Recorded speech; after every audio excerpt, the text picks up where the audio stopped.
morning, everyone, respected teachers, my senior colleagues, and dear residents. It's my privilege to be on part of organizing team to welcome you all in second on-site IPREP meet Durgapur. At the outset, I first sincerely thank to IACTS to organize this academic event. IPREP is the commitment of our association to strengthen and to train the next generation of cardiac surgeons. This program is not designed to merely help you in the preparation of exam, basically to train you to become a safe and responsible surgeon in future. In surgery, especially in the cardiac surgery, the strong relationship of a teacher and student cannot be outstated. So our teachers has traveled from the different part of the country, take time out of their busy schedule just for the single purpose, to train you, to teach you, and to guide and support you. And so we are deeply grateful to our faculty members to support us to came so far and to take their time. And for the residents, the message is very simple. Strengthen your basics, present cases sincerely, ask questions, do mistakes. This is not an assessment course, this is a teaching course. I encourage all of you to participate sincerely, actively, and take the feedbacks very positively. I sincerely thank all of the members and residents there. So to start this auspicious journey, we start with the tree watering ceremony.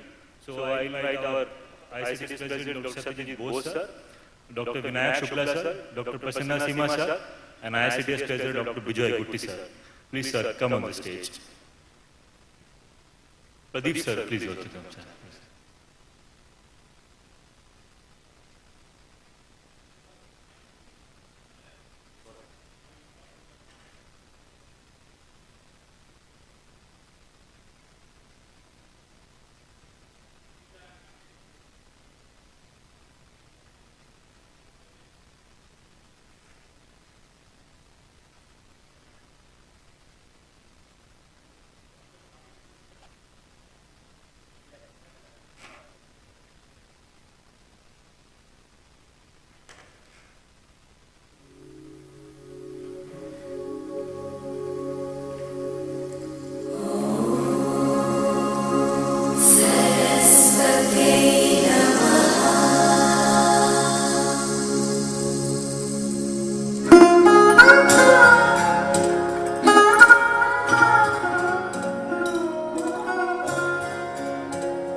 Thank you, sir. Thank you, ma'am.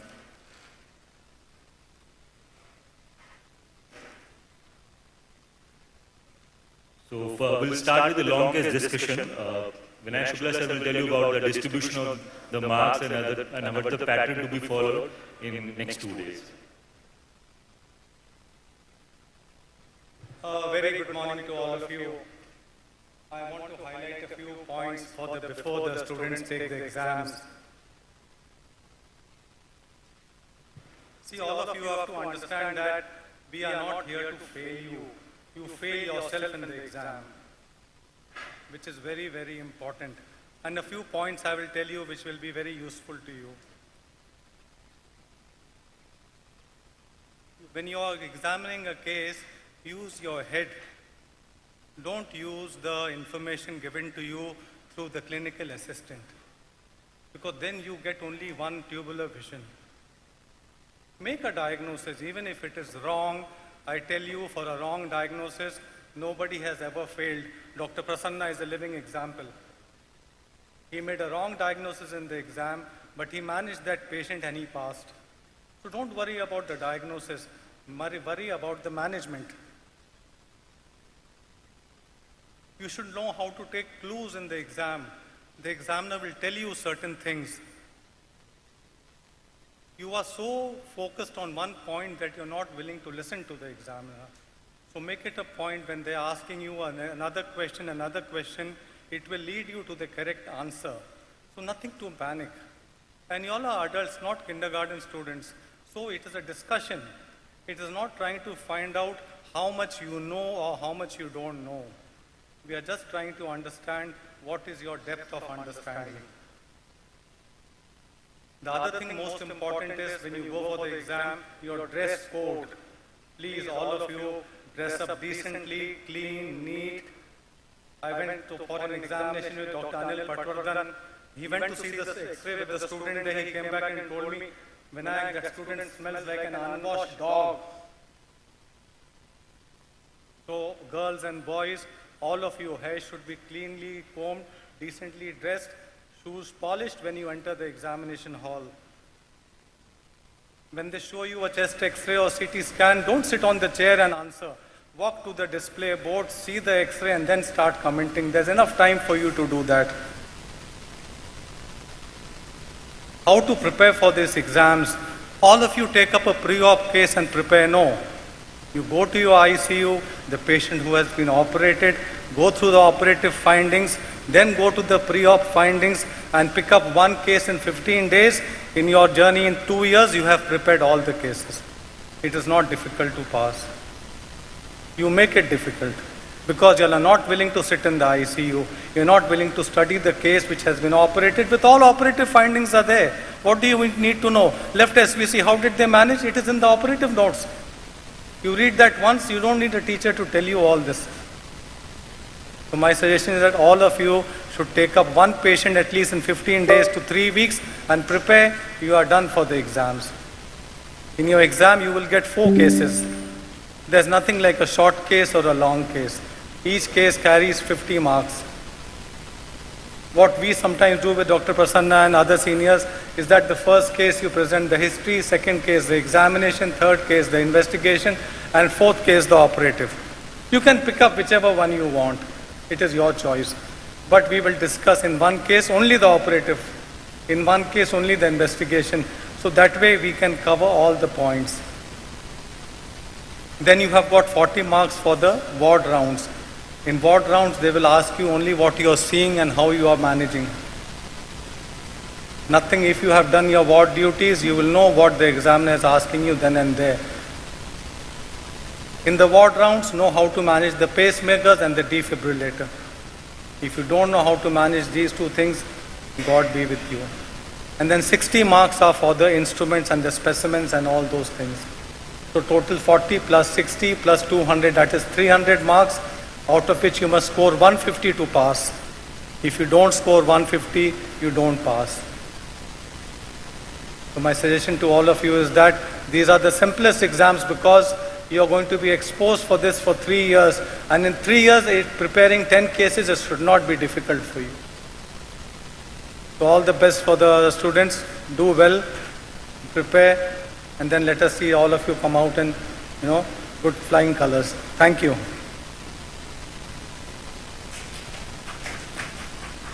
Thank you, sir. Now we'll start our first long case. I'll invite Dr. Prasanna Sima, sir, Dr. Vinayak Shukla, sir, Dr. Praveen Verma, sir, and Dr. Shiva Muthu Kumar, sir. Please come on the stage, sir. And the discussant and the students also, please come on the stage to present their part. Yes, sir. Just one small thing. This will be a slide. This is what I normally do. We'll have who are the students who are presenting? I want one more student to come up who has not taken the case. Come. One more student come. Now there you see in songs there is ragam, talam, one person will sing and the other will gatam will be doing, then another they sing, so that you have to do it this way. The student will present, the other student will take the board and he will write the consequence of that. That is what is the anatomical consequence or the physiological consequence of that he will be writing. So we will be putting a heart. Your job is to reconstruct. This is how the examiner thinks. I don't know about the case. I many times just a patient this thing. So if you say, how many of you know a game called as contract bridge? Come, you start preparing. Don't waste time. If I say there is something called as north, south, east and west, and if a person puts down if north puts down a 4 of hearts, he doesn't want to make either a heart suit or he doesn't want 4. So then let's assume that south picks up 4 of hearts. So he's making a suit of 4 or a heart or 1, 2, 3, 4, 2, 3, 4, 5 like that. So the whole idea is to find out what the other guy is having and try to get a particular suit. If you get Trump, not the US Trump, is if you make a sequence. Similarly here, you have to, the board should be seen by students. So when I say that the patient has dyspnea, what's the anatomical significance? This patient is having a dilated LA hypertension is occurring. So you know the LA is big. Like that, you've got to keep giving the information. This information means what to you? Information means what to you? Okay, please go ahead. Can you have the board?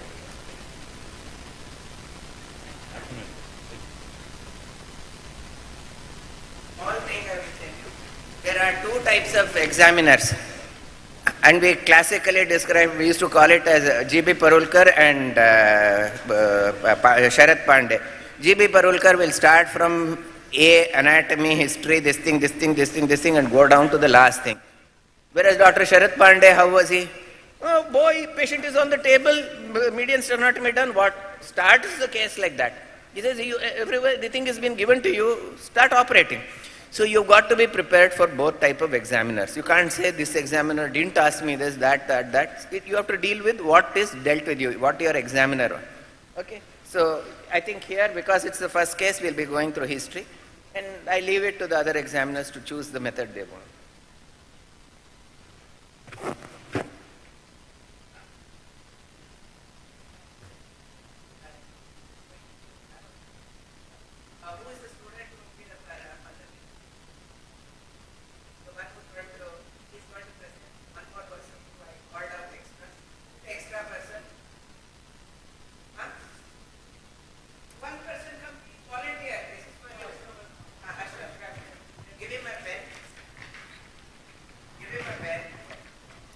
Give him a pen. Yeah, and now we are going to see at the end of the day we are doing, this is a cardiac case. So now we'll start marking vein, SVC, IVC. Then you put one pulmonary artery. Here is one aorta, and here are your pulmonary veins. Okay. So now you got to keep telling the physiological consequence or the anatomical consequence of what you are doing. This is how the examiner thinks when you are presenting. Okay. Good morning, teachers. May I start, sir? My patient, 32-year-old male, Mr. Kishore Chetri, a resident of Siliguri, West Bengal, came with complaints of palpitation for last 1 year, fatigue for last 1 year, and dyspnea on exertion for last 6 months. My patient had been asymptomatic till 1 year back when he developed palpitations which were sudden in onset, lasting for about few minutes and resolved on its own. There were no history of any aggravating... Yes, palpitations, few minutes, resolved on its own. What are the possibilities? See, this case we will go more on history and other. Now what does palpitations mean to you? What is palpitation? Uncomfortable feeling of one's own heartbeat. Okay. What does it mean to you? Uncomfortable. What does palpitation mean to you? Somebody keep the time. It's going to be around 15 minutes. How much is the time for this case? Allocated how much time? Till 10 o'clock. 1.5 hours. At 15 minutes, just give us a warning. We'll. Yeah. What does? If a patient has palpitations, what is it meaning to you? This history of palpitations which suddenly comes on and suddenly comes on and goes off on its own. Basically, it is one, it is related to a cardiac system, and secondly, it is because likely due to arrhythmias that. Cardiac system means what? It is related to arrhythmias. Now, yes, an arrhythmia. Now, okay, I will ask you one question. anatomically, I want to know if it is a atrial arrhythmia or ventricular arrhythmia. Can you? See, you want to get some information about it. Atrial arrhythmias, PSVTs may be associated with post-palpitation diuresis, sir. Okay. Whereas atrial fibrillations may not be associated. Don't keep telling this thing. I need to, what we want you to do is try to say, is it a atrial arrhythmia or a ventricular arrhythmia? Sir. PSVTs may be associated with the post-palpitation, history of Done, done. Don't keep repeating the same thing. This is an important thing in the exam. Don't keep repeating the same thing. You have only you have 15 minutes to, or half an hour to prove that you need to, that you are worth passing.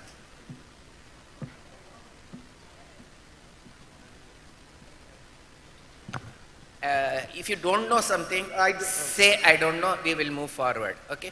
Please note, if there is a malignant ventricular arrhythmia and I exercise, what will happen to the arrhythmia if I move around or this thing? If it is a significant ventricular arrhythmia, will it worsen when I walk with it, or it will become better when I walk? Anyone else, please? It usually becomes less. Now, if it is a ventricular arrhythmia, commonly do you lose consciousness? If I lose consciousness, would it be more likely to be a ventricular arrhythmia, not that or an atrial arrhythmia? Likely to be ventricular arrhythmia. It could be a ventricular because it's directly related to the cardiac output. Cardiac. Spontaneous short, this thing coming off on its own. Atrial in nature. Could be both. Okay. So now we still are not wiser with this. Is it associated with hemodynamic collapse?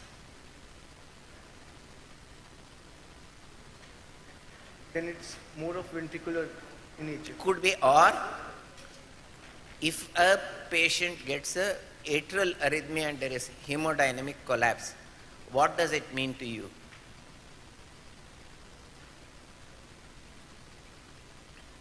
He's given you a history of palpitation. Did you ask all these things? Did he become giddy? Did he fall down? Did he acutely decompensate? And he improves immediately after the spontaneous termination of that arrhythmia. Sir, in none of the episodes were there any symptoms of any hemodynamic compromise, because those symptoms of palpitations, there was no chronology. They came on and off and it resolved on its own within few minutes. Agreed. Now I am tell me which arrhythmias cause, atrial arrhythmias, what is the cause of hemodynamic collapse in an atrial arrhythmia? I'll give you a clue. It is that it is not related to the atrium. Now think. The low cardiac output. Agreed, because when you this thing, it is low cardiac output. But what atrial arrhythmias tend to cause, I'll give you a simple example. If you run, you get tachycardia. Yes, sir. But you don't collapse. No, sir. But the same patient gets 140 heart rate and 140 or 150 heart rate and collapses. So there is no reserve left. I know, but why? Give me the reasoning. Anyone else? If you can't answer, immediately answer. We don't have much time. Okay, I'll ask you a thing. Severe aortic stenosis gets tachycardia, arrhythmia, atrial fibrillation. What will happen to him? Syncope and... Why? Because there is no effective ventricular output of it. Why? Sir, Obviously the patient doesn't have ventricular output, that's why he's collapsed. Why? sir, Because there has not been enough filling and the... Why no cleaning? See, remember, just we'll hold on here. You all are thinking that that he's answering, the candidate typically said, he asked me 30 questions, but I did not pass. What was the 30 questions? To get one answer.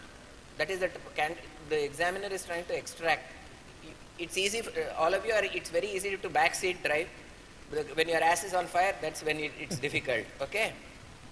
So there is no... Yeah, tell me. is no one single atrial contraction which will contribute to the LV filling. We The can't A understand, component- Srikanth. Srikanth, we can't hear.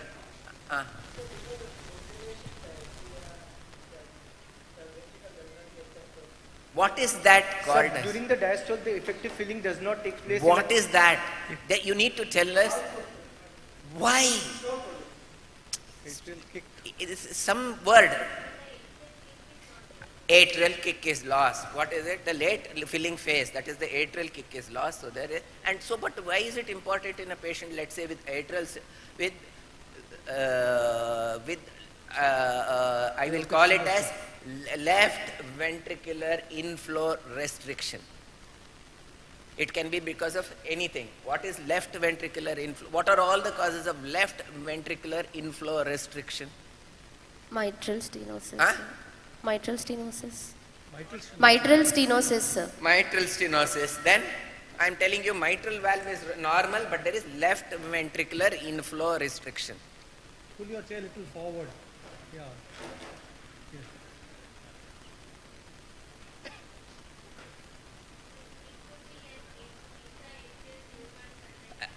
Okay, but don't go about with the rarest reasons first. Commonest. How many, I'll ask you, in a year, how many myxomas have you done? 2. But I'll tell you there are n number of cases with left ventricular inflow restriction. Can you think of a very common one with mitral valve is normal? I have actually given you the answer before. I'm giving you the clue also. In severe aortic stenosis, can you have left atrial inflow restriction? Why?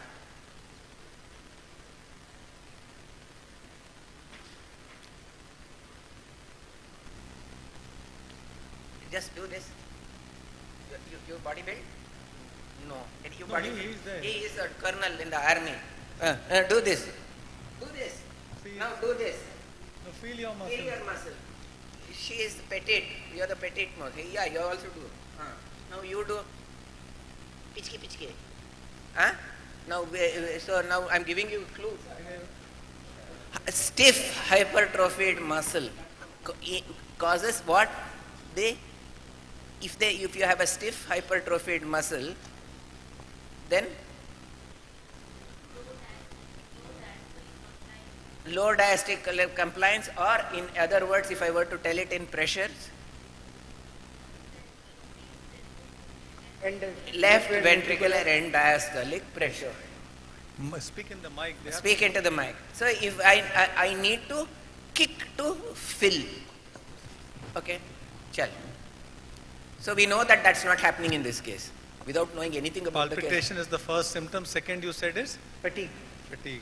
What does fatigue mean to you? See, I have absolutely no idea what case you are talking with. But then, fatigue, what does it mean to you?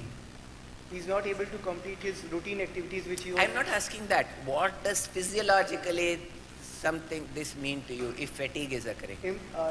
Improper or decreased perfusion of the muscles of the patient. Agreed. So what do you mean to say as far as the heart is concerned? Decreased output. The left ventricular output is decreased. But what are the ways left ventricular output can be decreased?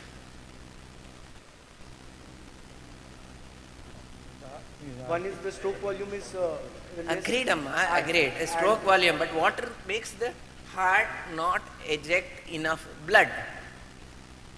If there's a outflow restrictions, aortic stenosis, Aortic stenosis, okay. a hypovolemia, Hypovolemia care, but we can give water and he will be fine and this thing. Then anemia.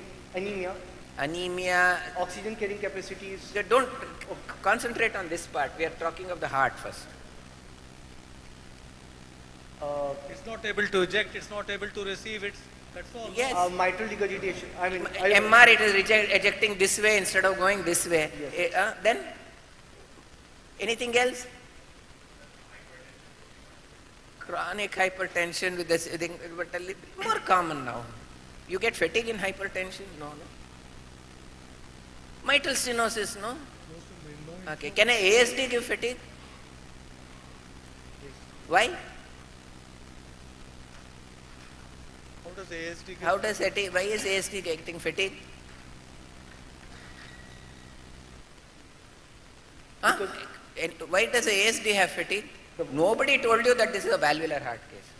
Because the volume that is being finally injected into the left ventricle is less as compared to what it Because it is stolen away at the atrial level. Does the ASD get dyspnea?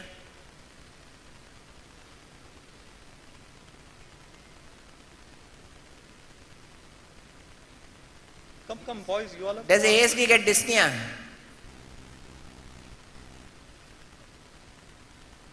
When I opening line, I told in the this thing, I gave an example. Yes. It doesn't give rise to dyspnea. Why? Because LA hypertension can never occur. I told you in the opening statement that if you were quick, you would have sharp, you would have noted that I told that if you have dyspnea, LA hypertension is occurring, so LA has to be big, or LA pressure has to be big, high, one of the two. It never happens in ASD. That's why you get fatigue, but you don't get dyspnea in ASD. Huh? Whereas in a VSD and PDA, you will get. Okay, then continue. You never told what is the class of these symptoms. Sorry, sir? You never told the class of these symptoms.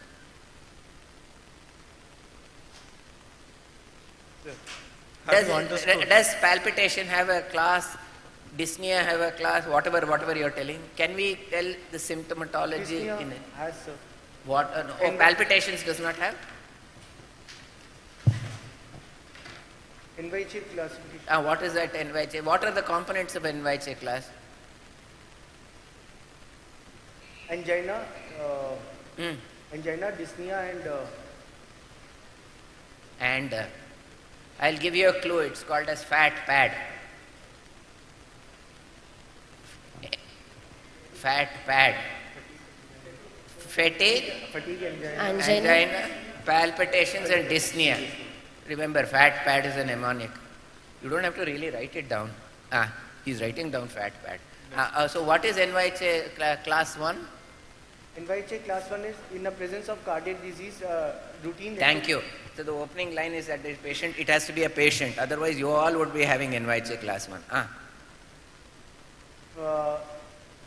There is no restriction of the routine activities. With these symptomatology, fatigue, angina, palpitation, dyspnea, and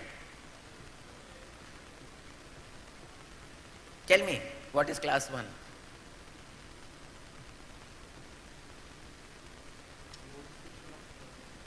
Anyone? Class 1. See, this is when I ask you who is Rama, you can't talk about Sita. I asked you what is class 1. Class 1, the patient who is having disease is not having dyspnea on doing routine physical activities. It can be fatigue, palpitation, angina, or dyspnea with what? With routine physical activities. No. See, this is a place where harakiri will occur. On unaccustomed work. Unaccustomed exertion. If you use ordinary, extraordinary, it is an unaccustomed. 2. Mild restriction of with accustomed exertion. Now the thing is that I want to know who are considered as asymptomatic in NYHA classes and which are considered as symptomatic. Sir, from class 2, it is symptom. Not from class 2. 1 and 2 are considered as asymptomatic and 3 and 4 are the same. What does it mean to you when I say, what is the difference in your, this thing, if I have a patient with class 1 or 2 symptoms and class 3 and 4 symptoms, as far as the surgeon is concerned? the prognosis is Before the prognosis, first tell the preparation of the, obviously it is the severity of the disease. I am saying a patient is 1 or 2 and 3 and 4, immediately it divides it into 2 classes. Operability, sir? Huh? Operability. Operability, all 1 to 4 are operable. You are not going to operate. ASD, asymptomatic ASD with QP by QS more than 1.5:1, are you not going to operate? You're going to operate. So that's got nothing to do with it. What does, the moment I say 3 and 4, it's easier for you to justify surgery. Why? Whereas for 1 and 2, you have to work harder to justify surgery. Why? Okay, just before you go, because you're all struggling, why do you operate a patient? What are the goals? Huh? So one is for improving the quality of life. And then any other reason? Quantity of life. Quality and quantity. Can you improve the quality of a life who is asymptomatic? No. No. No. So the only reason to operate on an asymptomatic patient is to improve the quantity of life. Understood? So you need to have a justification that my surgery is going to increase the quantity of life, otherwise you can't justify the operation. You can't chop up a person just for fun. So the reasoning is different. You have to justify their quantity. Here it could be quality and quantity. Okay? Okay. Go ahead. So basically no physical limitation. Patients with heart disease, no physical limitation. So that is class 1. Okay. Continue. Patient had associated dyspnea for last 6 months, which was insidious in onset, and it progressed over last 6 months from NYHA class 1 to NYHA class 2. This was associated with the history of cough, which is non-productive, with no history of any diurnal variation for the cough. Why do you get cough when what was he saying?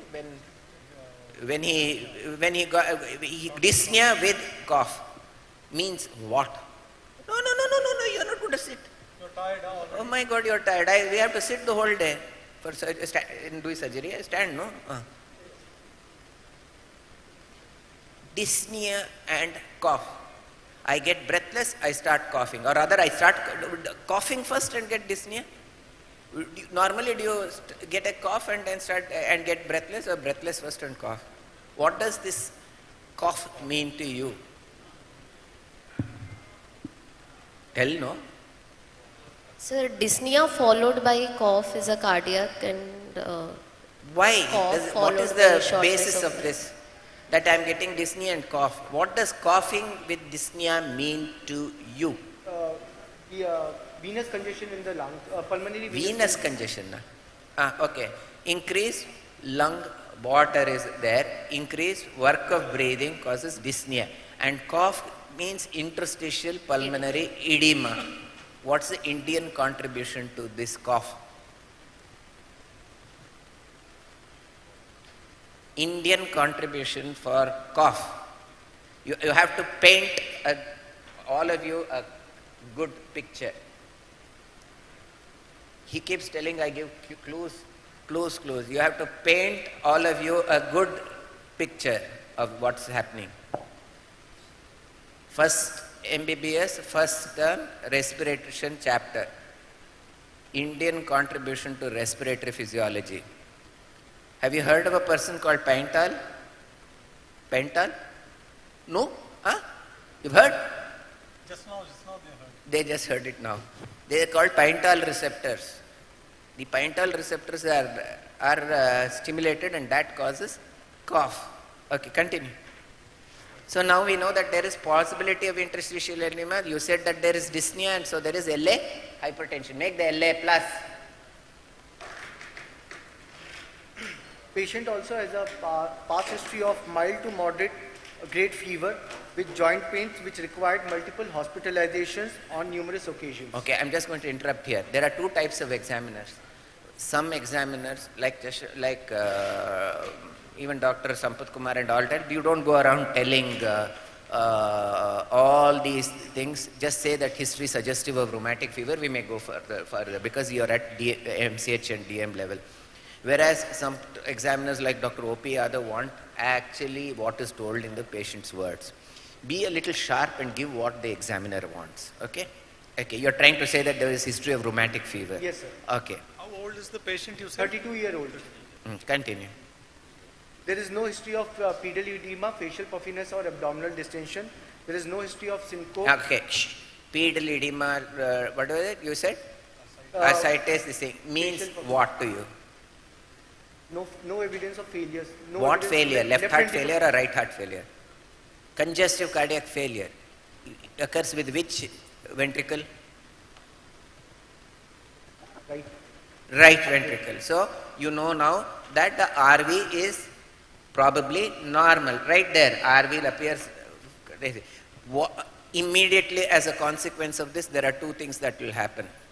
You think that, how much do you think is the pulmonary hypertension? He's dyspneic. LA hypertension is occurring. But how much do you think the pulmonary hypertension would be? Mild, even moderate this thing, but such that there could be mild, moderate or severe, but the RV has not decompensated. Decompensated. Yes, sir. There is maybe any level of pulmonary, but the RV has not decompensated. Okay, next. No history of syncope, dizziness, loss of consciousness. There is no history of abdominal pain or stroke. And I'll just add a little bit more. If you think that I'll ask you, if a patient is dyspneic and starts developing right heart failure, what happens to the dyspnea?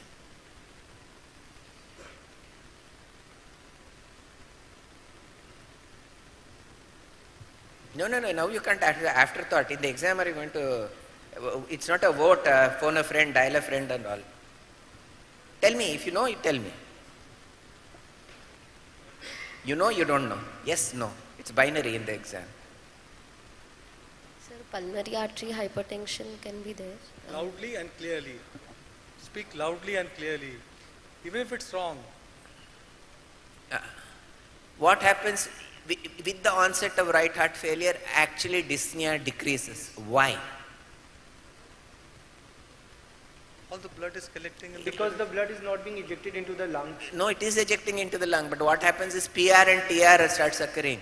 So now the dyspnea actually comes down. That's why you see patients who are having severe mitral stenosis with legs all swollen but alive. Nature is trying to save, nature wants to fight and keep you alive. Okay, so it starts leaking, the valves start leaking and dyspnea actually comes down. Otherwise the patient who is severely symptomatic, you see a balloon mitral valvotomy tear is acutely dyspneic and dizzying, doesn't have time to develop right heart failure, whereas this patient will be pottering around but alive. Okay, then next. See, your negative history is as important as the positive history. So just don't enumerate this, no. What is relevant, negative, you have to tell us. Continue. See, this is what the examiner is thinking as you are presenting. He is building up this picture of the heart. If it doesn't match, means there is something wrong with your listening. Sir, the past history, sir. As already mentioned, patient had multiple hospitalization episodes for which he required treatment, which he does not remember what treatment was given. Other than that, he has got multiple hospitalization. For what? For fever, sir. For fever and joint pains. There were multiple hospitalizations since childhood, for which the treatment what was given to him is not known to him. Not known to him. Okay, continue. Apart from that, he has got recently developed hypertension, for which he recently developed hypertension. For which he is on oral medication. There is no history of any chronic illness in the form of diabetes. He has had hypertension. Hypertension recently, 6 months back. Okay. No history of diabetes, tuberculosis or thyroid disease, sir. Okay, I'm going to ask you, which type of antihypertensive will you think of using in mitral stenosis, and which type of antihypertensive will you like to use in what is that called? Mitral regurgitation. Choice between you two. Patient has hypertension and with severe AS or severe MS and hypertension, you want to control the blood pressure. And a patient with MR and AR. In a regurgitant, we would like to add diuretic because... We start off with a diuretic. Hypertension. Today in 2026, primary drugs of hypertension is not a diuretic. Yes, sir. What, in MR, AR, what antihypertensive would you like to give? Did you ask what drug was given to him? Yes, sir. What was the drug given to him? He was not aware. Then you should have asked him to show the drug. Did you ask? He's 32 years old. He must be having something, no? Prescription, or he should be having the tablet with him. Did you ask him for the tablet? No. Did you ask him for no, the I tablet? did not ask. Huh? I did not ask, sir. You should, no? Sir. Now if I say that he's receiving a beta blocker and not a ACE inhibitor, what would you think is the wrong with the heart? What type of lesion would be there in the heart? If the primary drug given for hypertension is a beta blocker? Mitral? Mitral regurgitation. Regurgitation. Sorry, What? mitral. No. Once you say mitral regurgitation, no, sir. Mitral stenosis. One answer That only. doesn't happen. The first answer, boys, let me tell you, you cannot change. Left ventricle, right ventricle, no. Only two ventricles. You have so the moment we revolt, you you have say change your answer. No. stenosis and stenotico regurgitation and all that is not existing, no? You can have, so now tell me. You want forward flow, no? Yes, sir. Whereas so what will you like to give? You would give ARB or ACE inhibitor. You give a vasodilator, you can give hydralazine, you can give any goddamn thing which dilates. But if you give a patient with mitral stenosis or aortic stenosis a drug which dilates you, what will happen? For the deterioration. Deterioration, sir. Why? Because as it is, the forward flow is not there. And There is a fixed cardiac output and I cannot augment. Whereas how does it help with a beta blocker? The contractility of the... Not Not contractility. contractility. The rate comes down. See, MS going into pulmonary edema, the first thing you do is to control the ventricular rate. That is the basic. All problems are because of high ventricular rate, no? Yes, sir. That's all. We You're just not asking something very difficult. continue. Yeah. Keep reminding me.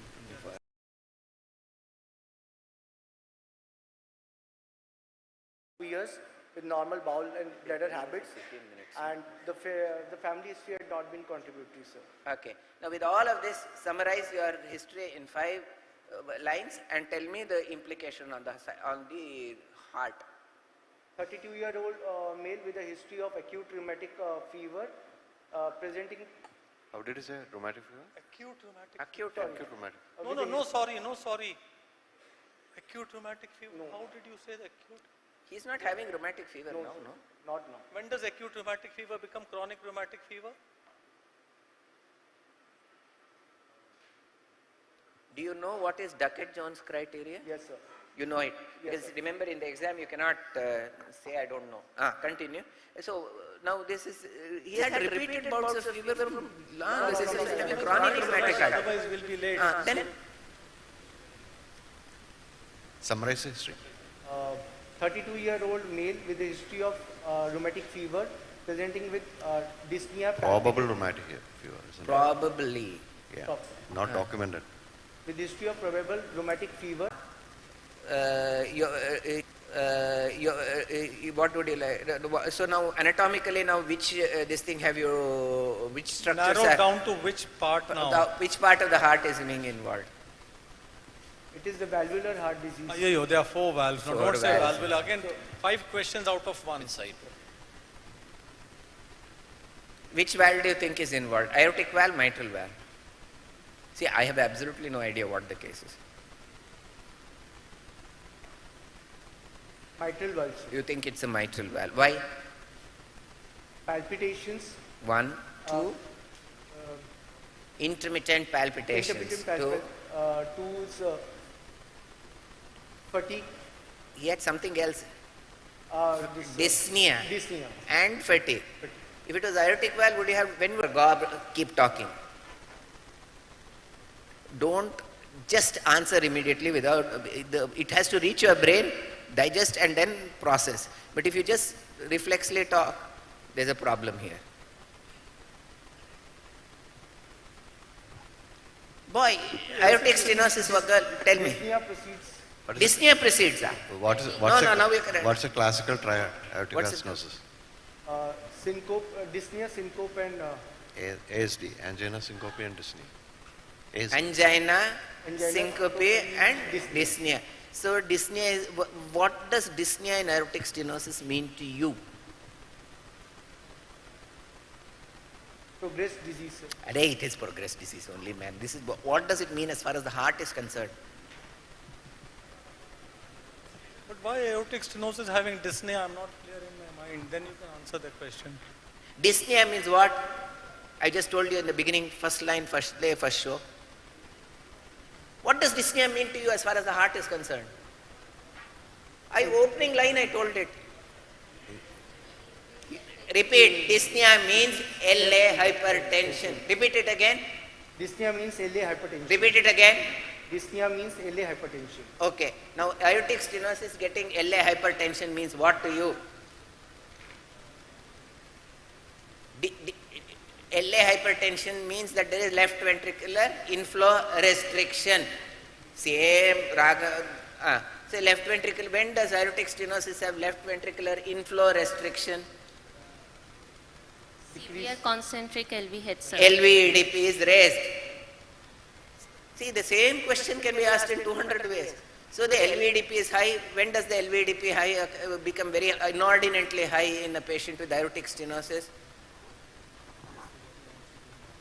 When the ventricle is failing, it has reached a stage where even that it has become overtrained and it is now dilating and EDP is rising, or there could be onset of new mitral disease. Okay, continue. What is next? What is the So in this patient, what do you think? Mitral or mitral? mitral or aortic? Mitral, sir. Okay. Why? One related palpitations. Sir. Palpitations. Palpitation, It- dyspnea Dyspnea. is the primary feature. Next, continue. Clinical finding. Stand close to the Sir, mic. in the history, when you say dyspnea, you should always ask for orthopnea and PND. It's very important. You ask for PND. You said class 2, right? Yes, sir. Orthopnea and PND is which class? Class 4, sir. Huh? Class 4, sir. Always? Can be class 3? Okay, continue. PND is in fact class 3. How does a regurgitation lesion present? Classical presentation. Regurgitant lesions, what is the presentation? Mitral regurgitation, aortic valve regurgitation. What will be the presentation? Can I? Yes, Did you sir, get yes, it? sir. Yeah. Regurgitant lesion, what will be the presentation, chronological order? Will they present with the dyspnea on exertion first or something else? Regurgitant lesion, mitral regurgitation. Mitral regurgitation. Aortic Will it valve. present with This, Dyspnea on exertion? early with this? What goes in goes out. In regurgitant lesion, the first presentation is what? How does the patient present to you first? Exertional palpitation. Exertional palpitation. Why is there exertional palpitation?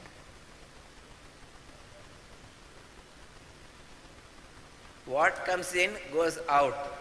I have more going out. Dil dhadak dhadak raha hai.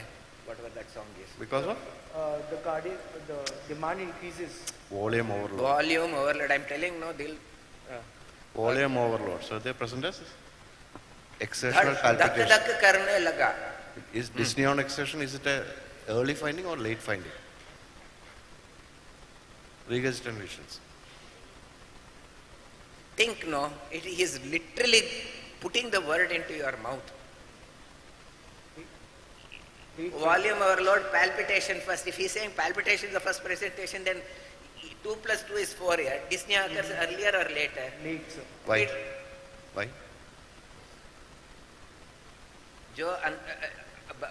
Whatever regurgitates is now finding difficulty to come into the ventricle, causing LA hypertension.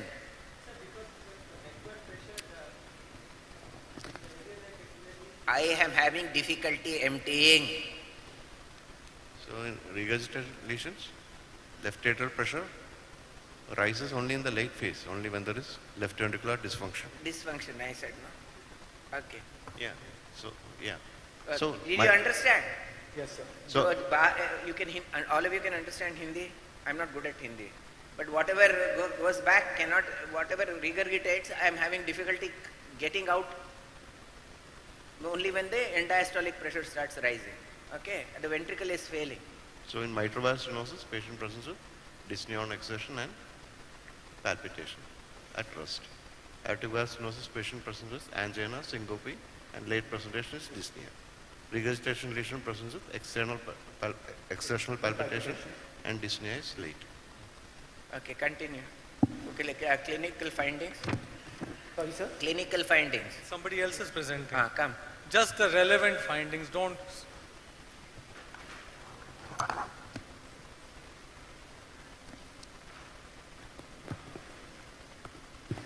Do we have the patient with us? Do we have the patient with us? Do we have the patient with us? No. Okay, thank you. On examination, patient is conscious, coherent, cooperative, moderately built and nourished, in sitting position, no pallor, icterus, clubbing, sinuses. Just hold on 1 second. A case presentation is an intelligent conversation between the examiner and the examinee, where he is trying to build a clinical picture of the patient. You are welcome to write it down, but do not read it ad verbatim. You are now going to be considered a consultant. You should have built up a mental picture of the patient. So just don't go blah, blah, blah, blah, blah like this. It's not, you are not elegant and consultant worthy if you do that. Okay. See, we asked you for relevant findings, please. So don't say age, are well oriented to time and space. I don't understand the importance. All your positive findings which will help him confirm the diagnosis. On inspection, was there some, in general examination, was in there general something? examination, carotid pulsations were present. Carotid pulsation absent means what, ma? In the plane, while we were coming, in the plane, we had a patient with absent carotid pulsation. I'm not joking. While coming from Durgapur, we had a person who had absent carotid pulsations. What were we sitting and doing there? Saying, hello, how are you? Nice time. Let me massage you.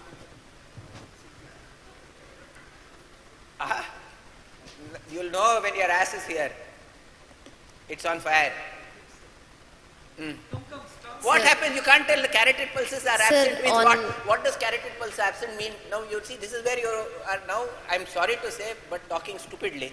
If I have a patient with absent carotid pulsations, what does it mean to you? He is arrested, yeah. Bilateral carotid pulse absent means he is arrested. This is what happens in the exam. You go downhill. You can understand the deterioration that is occurring. Don't talk like that. Okay. Sir, on examination of the neck, there are dancing carotids, positive dancing carotids, normal jugular venous pressure. On examination, the blood pressure in the right upper limb and left blood pressure, sir, is 130/40 in right and left upper limbs, and in lower limbs it was 170/50. Okay, in bilateral lower limbs. Okay, I'm going to ask you one question. Boy, did you say the patient has dyspnea? Boy, you said the patient has dyspnea? Yes, no? Dyspnea. I'm asking you. You said he had class 2 dyspnea, no? Exactly. Now I'm going to tell you.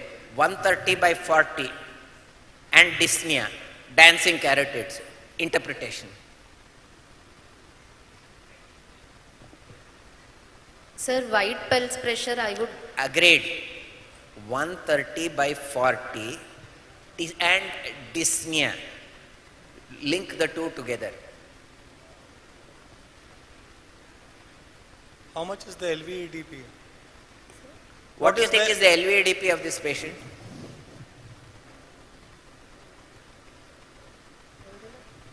Oh, you want help, huh? No, sir. You don't look at her. आंखों में आंखों इशारा हो गया. I don't know, sir. You don't know. Anyone else? He is cleverly giving her the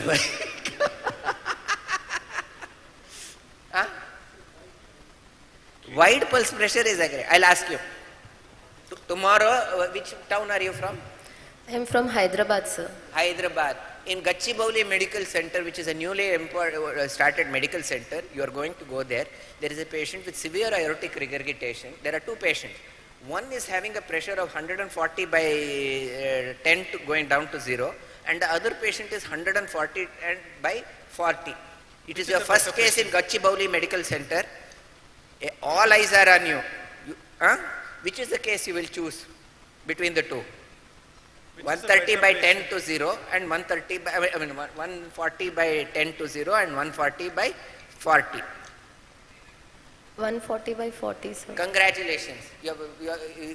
And this patient doesn't come off bypass. Yes. And now, again, second day you take the next patient. The same two cases are being taken. Now, which case will you take? Please don't tell me 140 by 40 again. I beg you. 140 by 0, sir. Why? 140 by 10 to 0, that's the way to this thing. Why? So low. Why the first patient died and the second patient did better? The diastolic pressure is significant. When does the regurgitation stop? What makes the regurgitation? It is Why? Why not? in acute AR, will there be a wide pulse pressure reason? Same thing. Answers are same. Answer is same. The questions are different.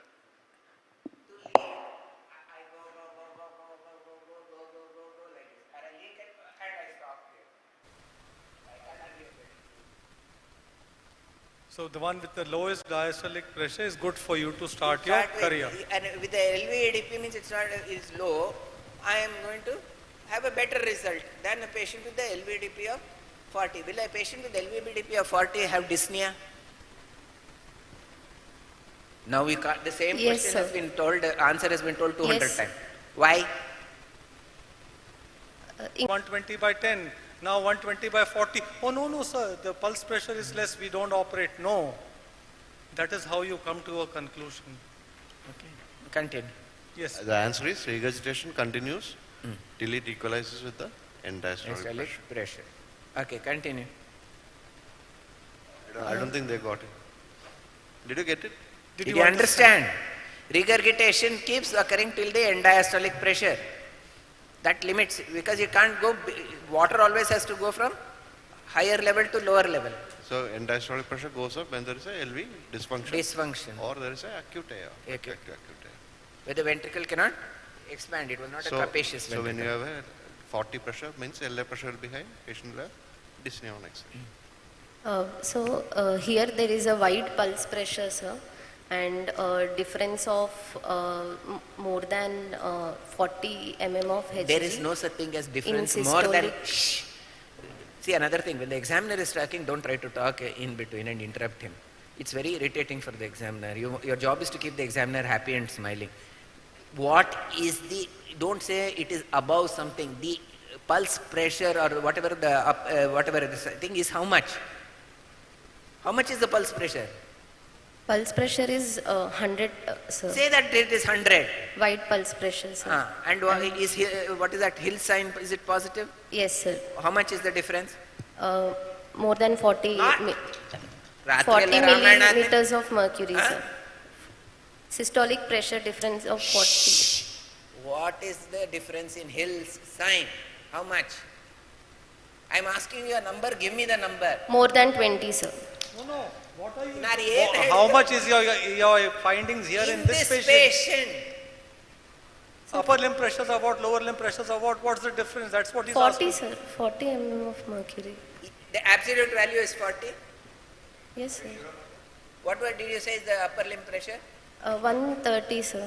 And what was the lower limb pressure? 170 systolic pressures. And so you just say that number. Okay, Okay. not more than, not this thing.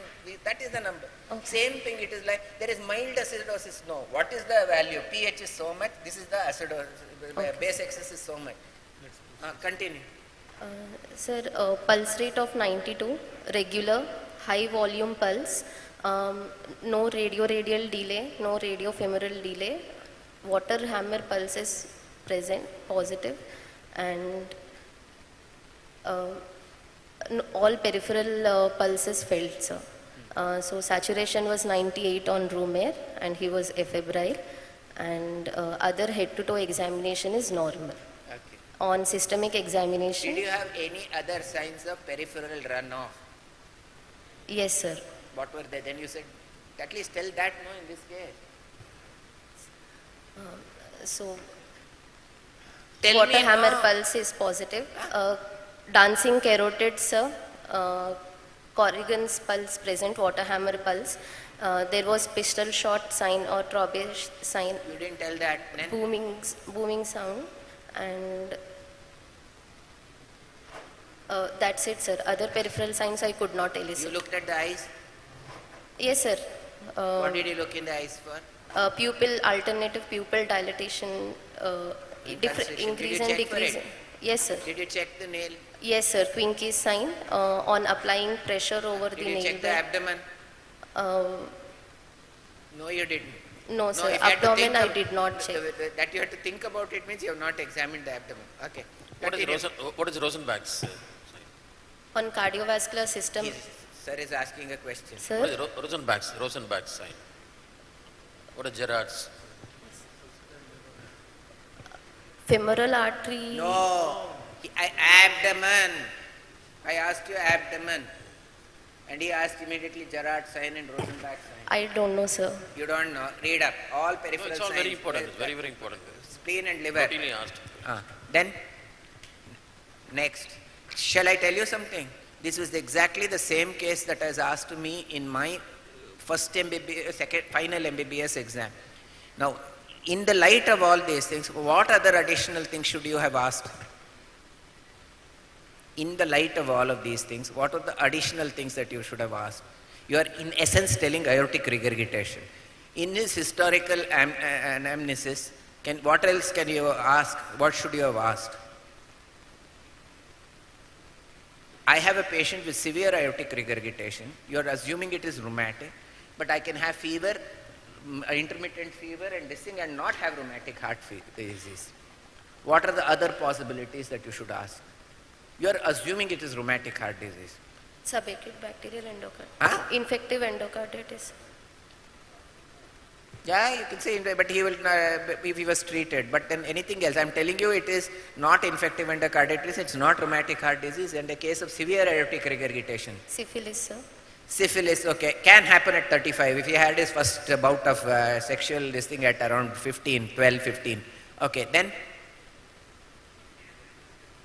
Marfan. I'll tell you, look at the eyes, Marfan. look at the back.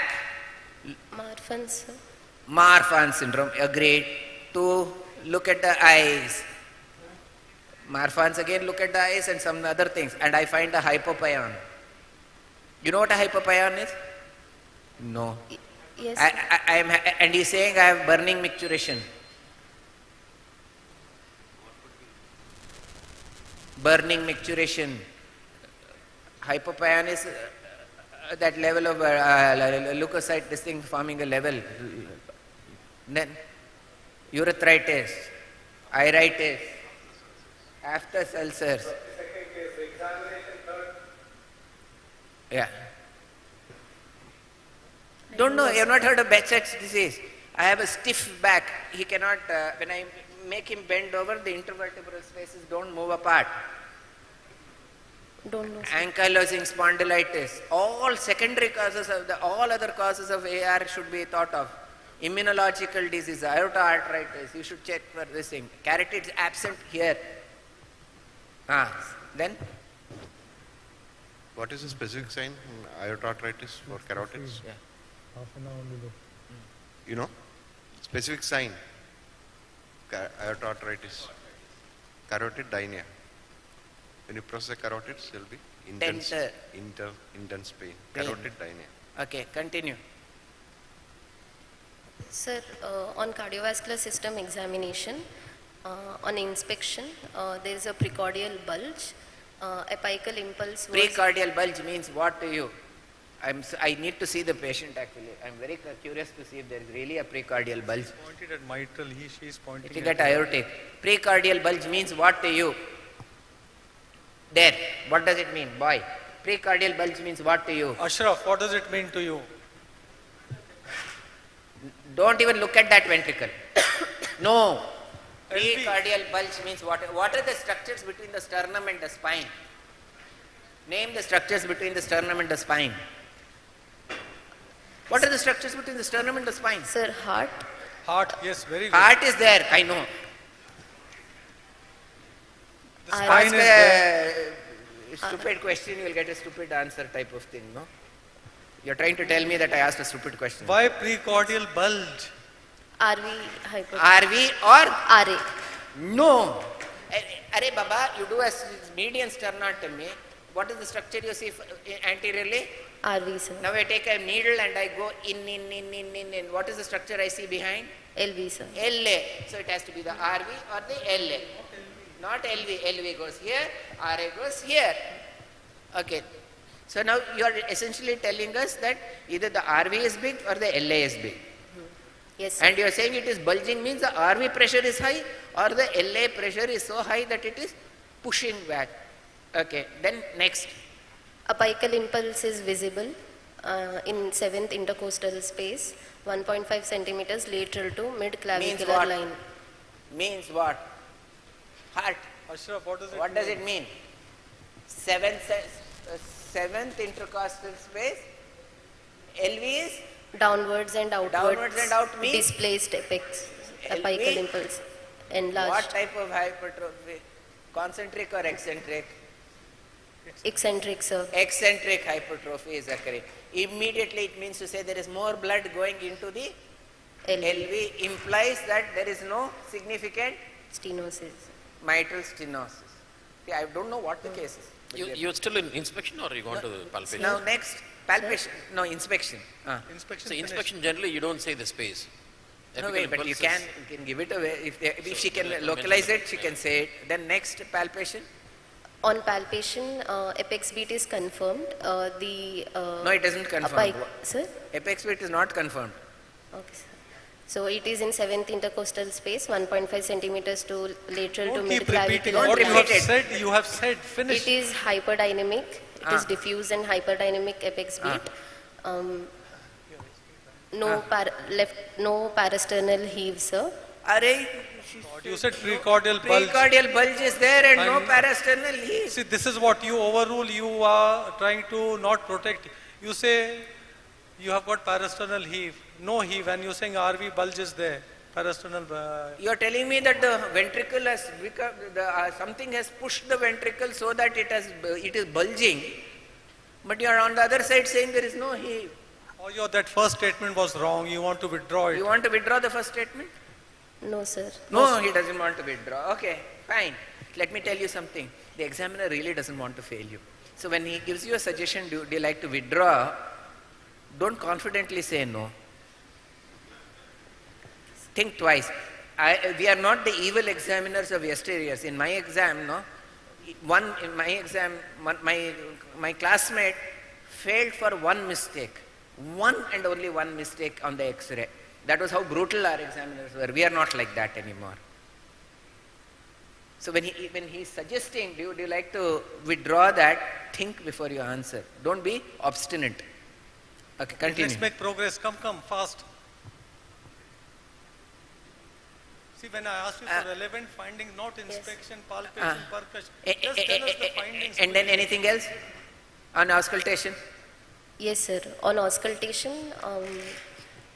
By the way, on percussion, was the second space dull or resonant?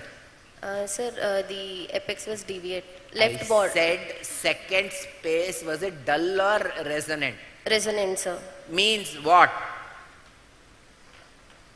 You just, what does that mean to you? I put 4 of hearts, you have dealt 4 of hearts to me. What do I think? You don't need, you don't want hearts too, you don't want this thing. So now what am I trying to tell you? When you say second space is resonant, means what? There, what does it mean? Pulmonary artery. Pulmonary? Pulmonary what?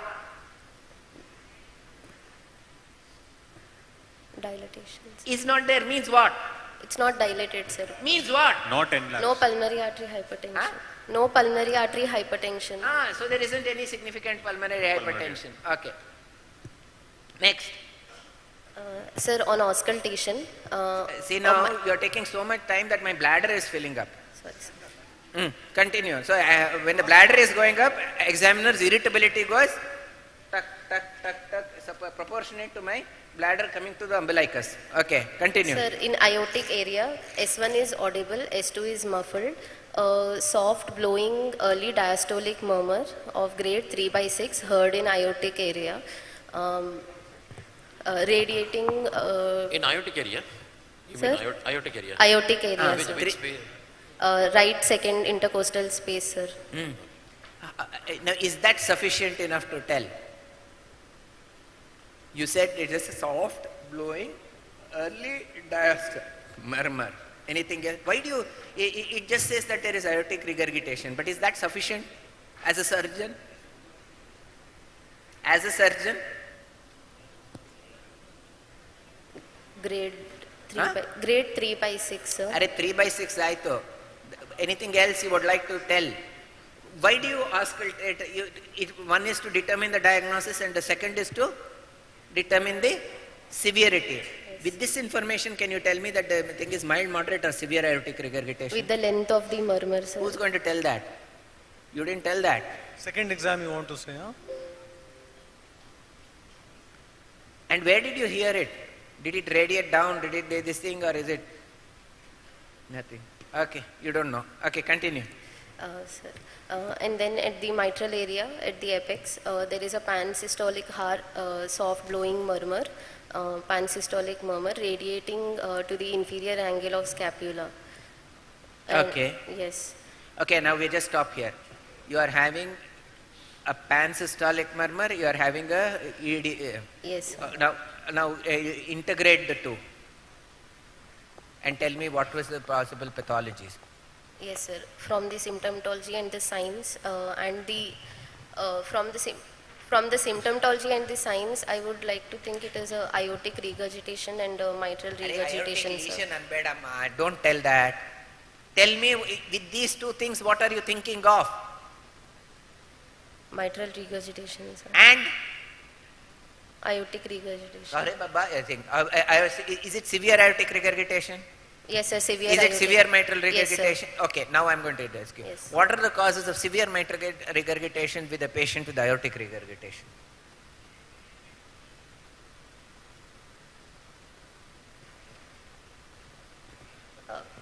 Somebody tell, no?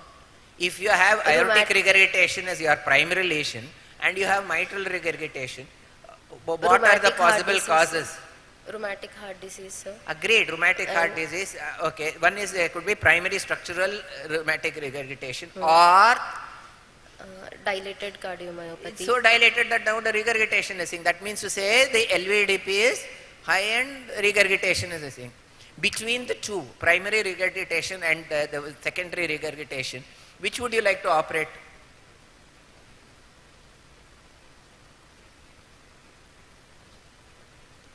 Gachibowli Medical Center. First case, a patient with rheumatic AR and rheumatic MR versus rheumatic AR with functional mitral regurgitation, severe mitral regurgitation. In Gachibowli Medical Center, which is the first case which you would like to take? Rheumatic AR with functional. Thank you. Etc.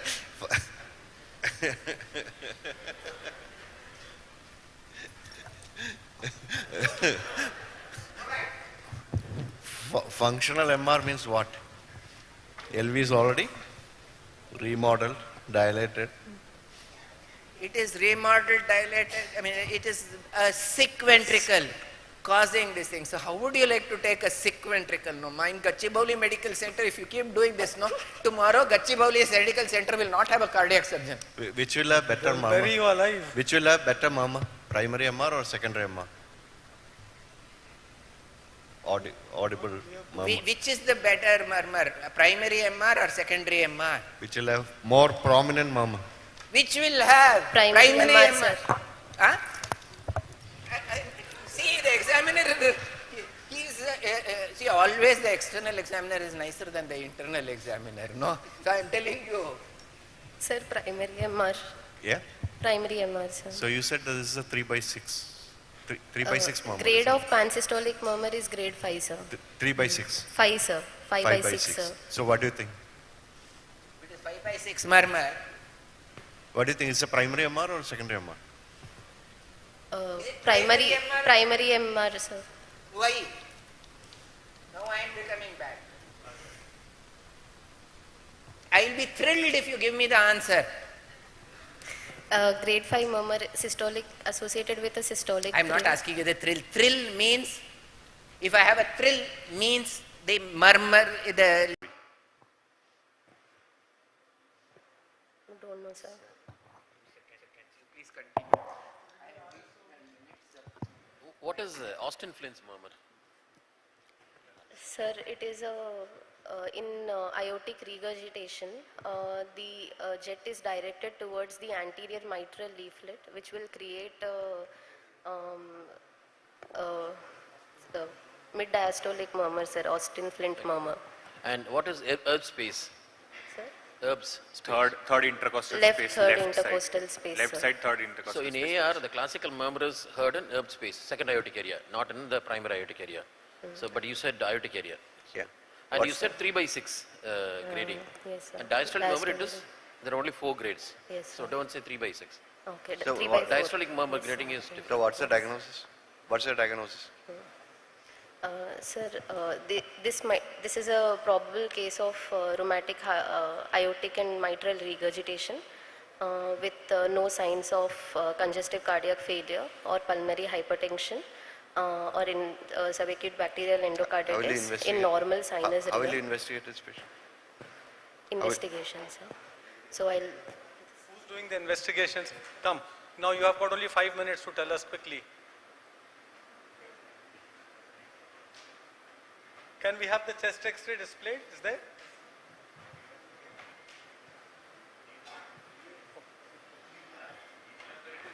Yeah, there. Wonderful. Yeah. Ashraf, you're my friend. You move it this side. I have to see the X-ray. Quickly read the X-ray. That's better. Oh, sorry. It's come here. I was Yeah. there. Yeah. I'm so sorry. Okay. Yeah, it's okay. Quickly read the X-ray here. Sir, this is a chest X-ray, posterior-anterior view, well exposed, adequately centralized, properly labeled, which shows normal skeletal shadow. The trachea is central. What is obvious there? Tell the obvious. Cardiomegaly? Sorry, sir. What? Cardiomegaly? Yes, sir, cardiomegaly is You present. stand there on the platform. You're so short. Yeah, now talk. Yes. Cardiomegaly? Sir, cardiomegaly is there. There is playing of the carina and there is double density shadow, sir. There is cardiomegaly, left atrial enlargement. Sir, it looks like left ventricular enlargement, sir. Is there any evidence of pulmonary hypertension, pulmonary venous hypertension? No, sir. There is no evidence of pulmonary hypertension, sir. All of you know how a PA view is done. The examiner may ask you to demonstrate. Go next to the wall and show me how a PA view is done. So if you don't know, go to the radiology and learn. I want to ask you one question. Looking at this X-ray, how does your surgical management change? Look at this X-ray and think, see carefully, and how does the surgical management change? Let's assume that this patient has AR and MR. Yes, sir. He's 32 years old. Is it really? Is it this patient's X-ray? You're Yes, sure? sir. Yes, sir. Because there's something on the X-ray which makes me highly worried. I'll tell you in Gachibowli Medical Center. You are not Gachibowli. Where are you from? Sir, Care Hospital, Hyderabad. Yeah, again you can all. She will cut. You and she are going to Gachibowli Medical Center. Okay. Now both of you go to Gachibowli Medical Center and you see this X-ray, and you tell. Do you want to do the first case like this? With this X-ray, do you want to be the first case? No, sir. Why? Look at the X-ray and tell me. I'm a little concerned with this. Shall I give you a clue?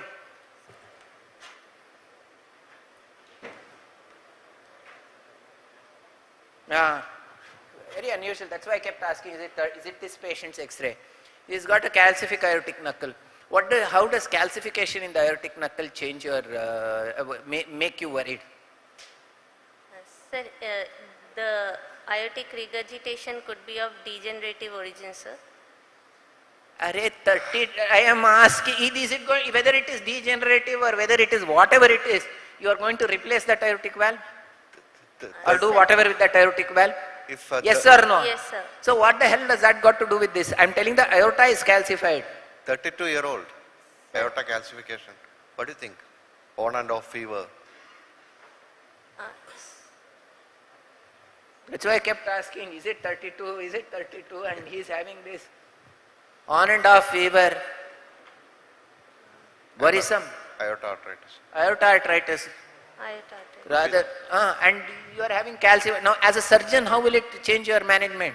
Sir, cannulation will be difficult, sir. No. Surgical approach, we are not asking that.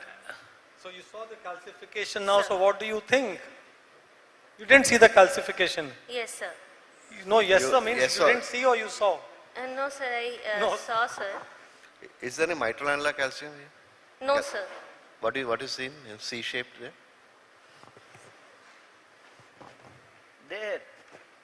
I'm actually very worried about this case. There's mitral annular calcification, there's aortic calcification. It's all sorts of problems in life are occurring in this patient. Is it there? C-shaped? Yes, sir, it is, sir. I did not notice, sir. Now I'll tell you, how does aortic, you said that your cannulation can be an issue. I'll ask you a thing. Why does the aortic knuckle calcify and nowhere else you see the calcification? What's so special that the aortic knuckle is calcified? Huh? Appearance shows the calcification. It's a summation of densities because the aortic runs anteroposterior. It runs anteroposterior. Just like a toilet paper tube, if you look like this, it looks like, but this thing. So there is summation of densities. It does not mean only the aortic knuckle is calcified. It is just that the densities get summated and you can see it. So you can explain. Yeah. See what happens is, I have, if I keep it like this, and I have calcium here, it's not well seen. But when I put it like this calcium plus this calcium plus this calcium plus this calcium gives a summation effect, and that's why you can see it. So it is an index that the rest of the aorta is also probably having calcium. So you must have a strategy to deal with the calcified this thing. As a surgeon, how will you determine the cannulation site in a patient with a calcified aorta? Sir, we have to... Gachibowli Medical Center, you have to keep things ready. It will not be ready in the OT. Sir, we have to order a HRCT test for the patient, sir. Huh? HRCT. Okay, you ordered a HRCT. But now on the table, what do? I say there is calcification of the aorta. Yes, there is calcification of the aorta. I don't really need the HRCT also, but there is calcification of the aorta. I'll give it to you. Then next, after the HRCT, what will you do? Sir, I'll have to go for femoral cannulation. Actually, sir has an objection to the word HRCT. HRCT is typically described for lung. Lung. You want to have... Just a CT or... you want to have a CT... Chest or CT aortogram. You have to have a CT aortogram. Okay. Because you need to have the window to see the thing, and why the aortogram? In 32 it may not be so relevant, but in older one specifically aortogram. Then next, what else would you like to see? On table, you're going to cannulate. I need to know where to cannulate. And a patient is there. Now you have to cannulate. What strategy now? I have to cannulate and I have to cross clamp. Every time when I cannulate, oops, I got I hit calcium. Oops, I put the thing and the patient, I cannot put the cross clamp. Any investigation you can do? Sir, we can use epiotic ultrasound on Who's table, going to sir. tell that? In Gachibowli Center, they have not kept the machine, so you have to get the epiotic. Scanning can be done, and then you can determine the site. I find that everywhere there is this thing. I want to cannulate. Where can I cannulate now? Everywhere, I don't find a place to cannulate properly. Innominate artery, sir. Innominate artery cannulation. You can cannulate the innominate artery. Okay, fine. Continue. So see, now you understand. The whole management is changing just by looking at this X-ray. ECG? ECG. In the ECG, what are you going to look? Put the ECG. In the ECG, what are you going to look that will to confirm that there is mitral valve disease? Sir, this patient has... Listen to what I said. Don't always listen to the question. In this ECG, What is there to tell that this patient has mitral valve disease? I want one line answer. Sir, broad and biphasic P wave, sir. Huh? Broad and biphasic P wave, sir. In? Sir, in lead 2. Lead 2. I don't see, just don't blabber. I don't see a biphasic P wave. But is there a biphasic P wave here? Then why do you tell that? Lead 2. She said lead 2. I was hearing her carefully. Really? What is the classic? I will tell you. There is a biphasic P wave. What do you mean by a biphasic P wave? There is a terminal negative deflection in? Yes, sir, the last part of the P wave. Where? Sir, in V1. Who's going to see that? Why didn't you say that?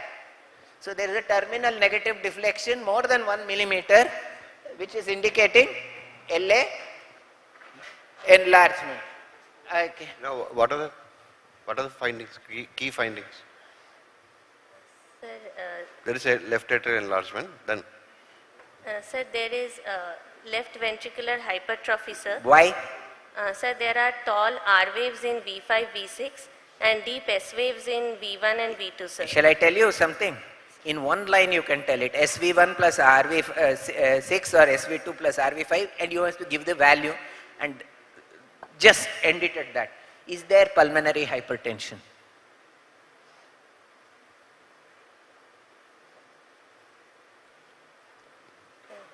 yes or no? Yes or no? No, sir. No. No. Why? What are the evidence? Which lead are you going to see? What are the ECG findings of pulmonary hypertension? V1? V1, would you like to see V1? Yes. R by S in V1, if it is more than one or absolute wave R wave height is more than 7 millimeters, it is suggestive of pulmonary hypertension. Do you see it? No. No, sir. Okay, then continue. What is the axis?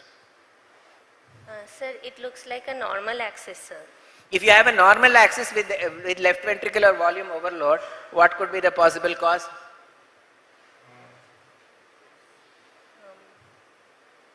You would expect a left axis deviation with MRAR, but I am now getting a normal axis. Don't make me, he is pushing and I am pulling and you are not giving the answer. He is pushing and I am pulling and you are not giving the answer. He is pushing and I am pulling and you are not giving me the answer. Didn't get the clue. Sir, both left ventricular and left atrium So are now the right enhanced, sir. ventricle, though we don't see this thing, probably the right ventricular forces are starting to act. Sir, associated MR. Yes, so that probably, but we don't have RVH, but it is going to come in shortly, maybe. Okay. Is there volume overload of the of LV? Or is it Yes. pressure overload? Sir, it is volume overload, sir. Where is Why? that? Why? There is volume overload? Sir, there is left ventricular strain pattern, sir. Really, there is strain. How can you say strain means what? You are straining my patience. My patience is waiting. Is this entertaining? Left ventricular hypertrophy with volume overload. How Yes, do sir. you diagnose volume overload in ECG? If it is there, it is there. There is left ventricular volume overload. There is Q in V5, V6. Okay. Sir. Next, what is the next investigation? Sir, next is the two-dimensional echocardiography, sir. Two-dimensional echocardiography. I've got a 3D echo machine in that. Say echocardiography here. Two-dimensional. You're not going to use color Doppler? Transthoracic echocardiogram. Okay, sir. Sir, the echo shows dilated LA and LV, mitral valve, anterior mitral leaflet and posterior mitral leaflet are thickened with non-coaptation of leaflets. Anterior mitral leaflet domain. No, see, I don't want you all to read the whole thing. I want you to interpret the severity of every lesion because I can read English. Your examiners know how to read English. Interpret. Don't vomit the same thing. Based on all of this thing that you have seen, Sir. tell me the lesions and the severity. Sir, the lesions are severe aortic regurgitation and severe mitral regurgitation, sir. With? Sir, with left ventricular hypertrophy. Then, see what did I say? The severity of the lesion, the effect on the ventricles, and is a pulmonary hypertension. What is the effect on the lung and what would be the effect on the body? These are the things that you have to tell me now. Which are the lesions? Mitral regurgitation. Tell me, why are you saying that there is severe mitral regurgitation? Sir, here we see that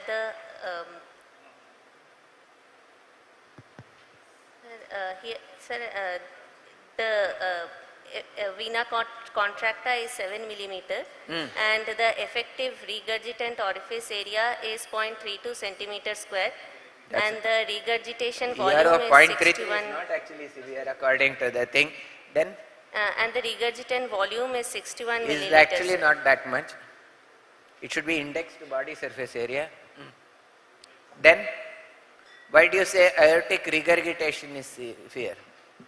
Sir, aortic regurgitation pressure half time is 255 milliseconds, sir. The vena contracta is 7 millimeter and effective. I'll ask you one question. What are all the load independent values which you can absolutely rely on? All those ERO, these things are all based on FIFAF, 1 millimeter here, there, and you are going to get errors. Which are the load independent, listen to my question, which are the load independent values which tell you that there is severe aortic regurgitation and mitral regurgitation? Sir, vena contracta and... One is the vena contracta of both. Two? Regurgitant volume.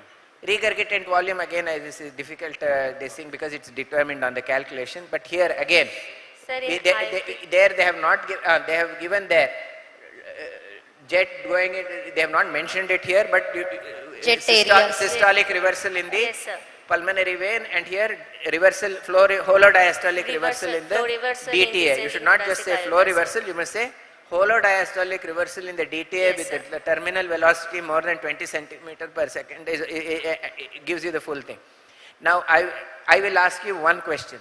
What is the proof that this is rheumatic in this patient? We were taking Takayasu, Bikayasu, Gikayasu. The anterior mitral leaflet doming and restricted mobility of posterior mitral leaflet. I'll tell that it is, I will tell you that there is doming and there is restricted mobility because it is systemic lupus erythematosus.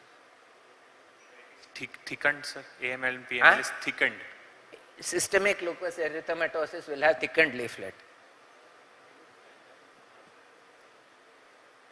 The presence of mixed mitral disease. Okay, sir. Rheumatic heart disease has got commissural fusion. None of the others have commissural fusion. Okay, you have to search for you have to mention that there is mixed mitral disease with commissural fusion. Is an absolute distinct that it is. Similarly, when you have aortic valve disease with AS and AR, then with leaflet fusion, all the others don't cause actually leaflet fusion. Okay. The presence of leaflet fusion makes it incontrovertibly rheumatic. Okay. In this whole thing, I will ask you, which is the one number that you will see that will say that you can do your aortic valve replacement as your first case in Gachibowli Medical Center, as far as the surgery implantation goes. Tell me one number here that tells you that it will be easy for you to do it in Gachibowli Medical Center. Sir is looking like that. Sir, the aortic annulus. Aortic annulus. Is that good, bad or ugly for you? That is good, sir. Okay. Okay. Would you like to replace the ascending aorta in this case? Will you do a CT scan? Sir, the ascending aorta dimension has been given to be 40 millimeters, sir. Do you want to replace it, not replace it? No, sir. Will you do a CT scan? Will you do a CT scan? Is echo accurate? Is it absolutely a good, echo is a very good thing? No, sir. Why? It's not so good for aortic measurements? Sir, because the window for aortic measurement is not clear in transthoracic echo. Oh, I can get a very good window. He's a thin patient. I am a good echocardiographer, man. I am a good echocardiographer. You are challenging me? Oh, it is subjective. Are measurement is measurement, man. I am good echocardiographer. You are questioning my echocardiographic capability? So the aortic annulus is a coronet shape. So Not annulus, man. Ascending aorta arch is the thing we are asking here now. I am good echographer, or you will tell your echocardiographer is good. You don't want to tell me I am a good echocardiographer, but I've got a very good echocardiographer. What is the limit? What is the advantage of CT over this thing? What is the difference? It's not operator dependent. I'm very good. Measurements are measurements. It is because you can have an oblique cut, whereas in a CT today you can use the center line method, and you can, whatever may be the angulation, you can cut at perpendicular to get the true diameter. Do you know how they measure the diameter in a oval aorta?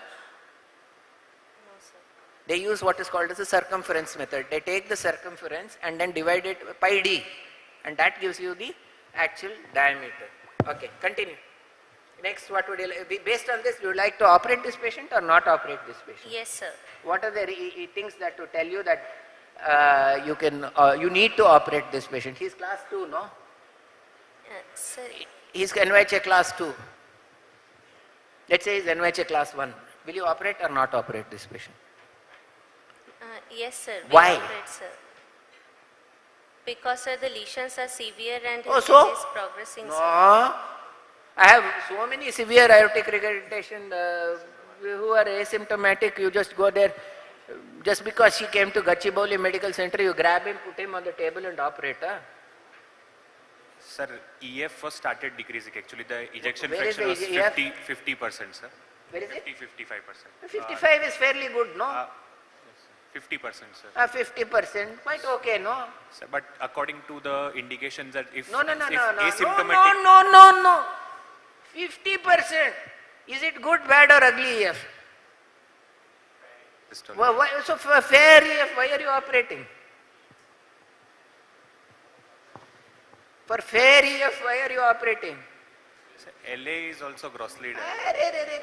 Just tell me this 50%, man. In regurgitation, when will you consider LV dysfunction? In a normal, if a patient has a normal ventricular function, in a patient, I'm putting the question a different way, in a patient with a normal ventricular function, what is the EF in those patients with a regurgitant lesion? Sir, it is more... Supranormal. Yes. So a normal EF, why? What is ejection fraction?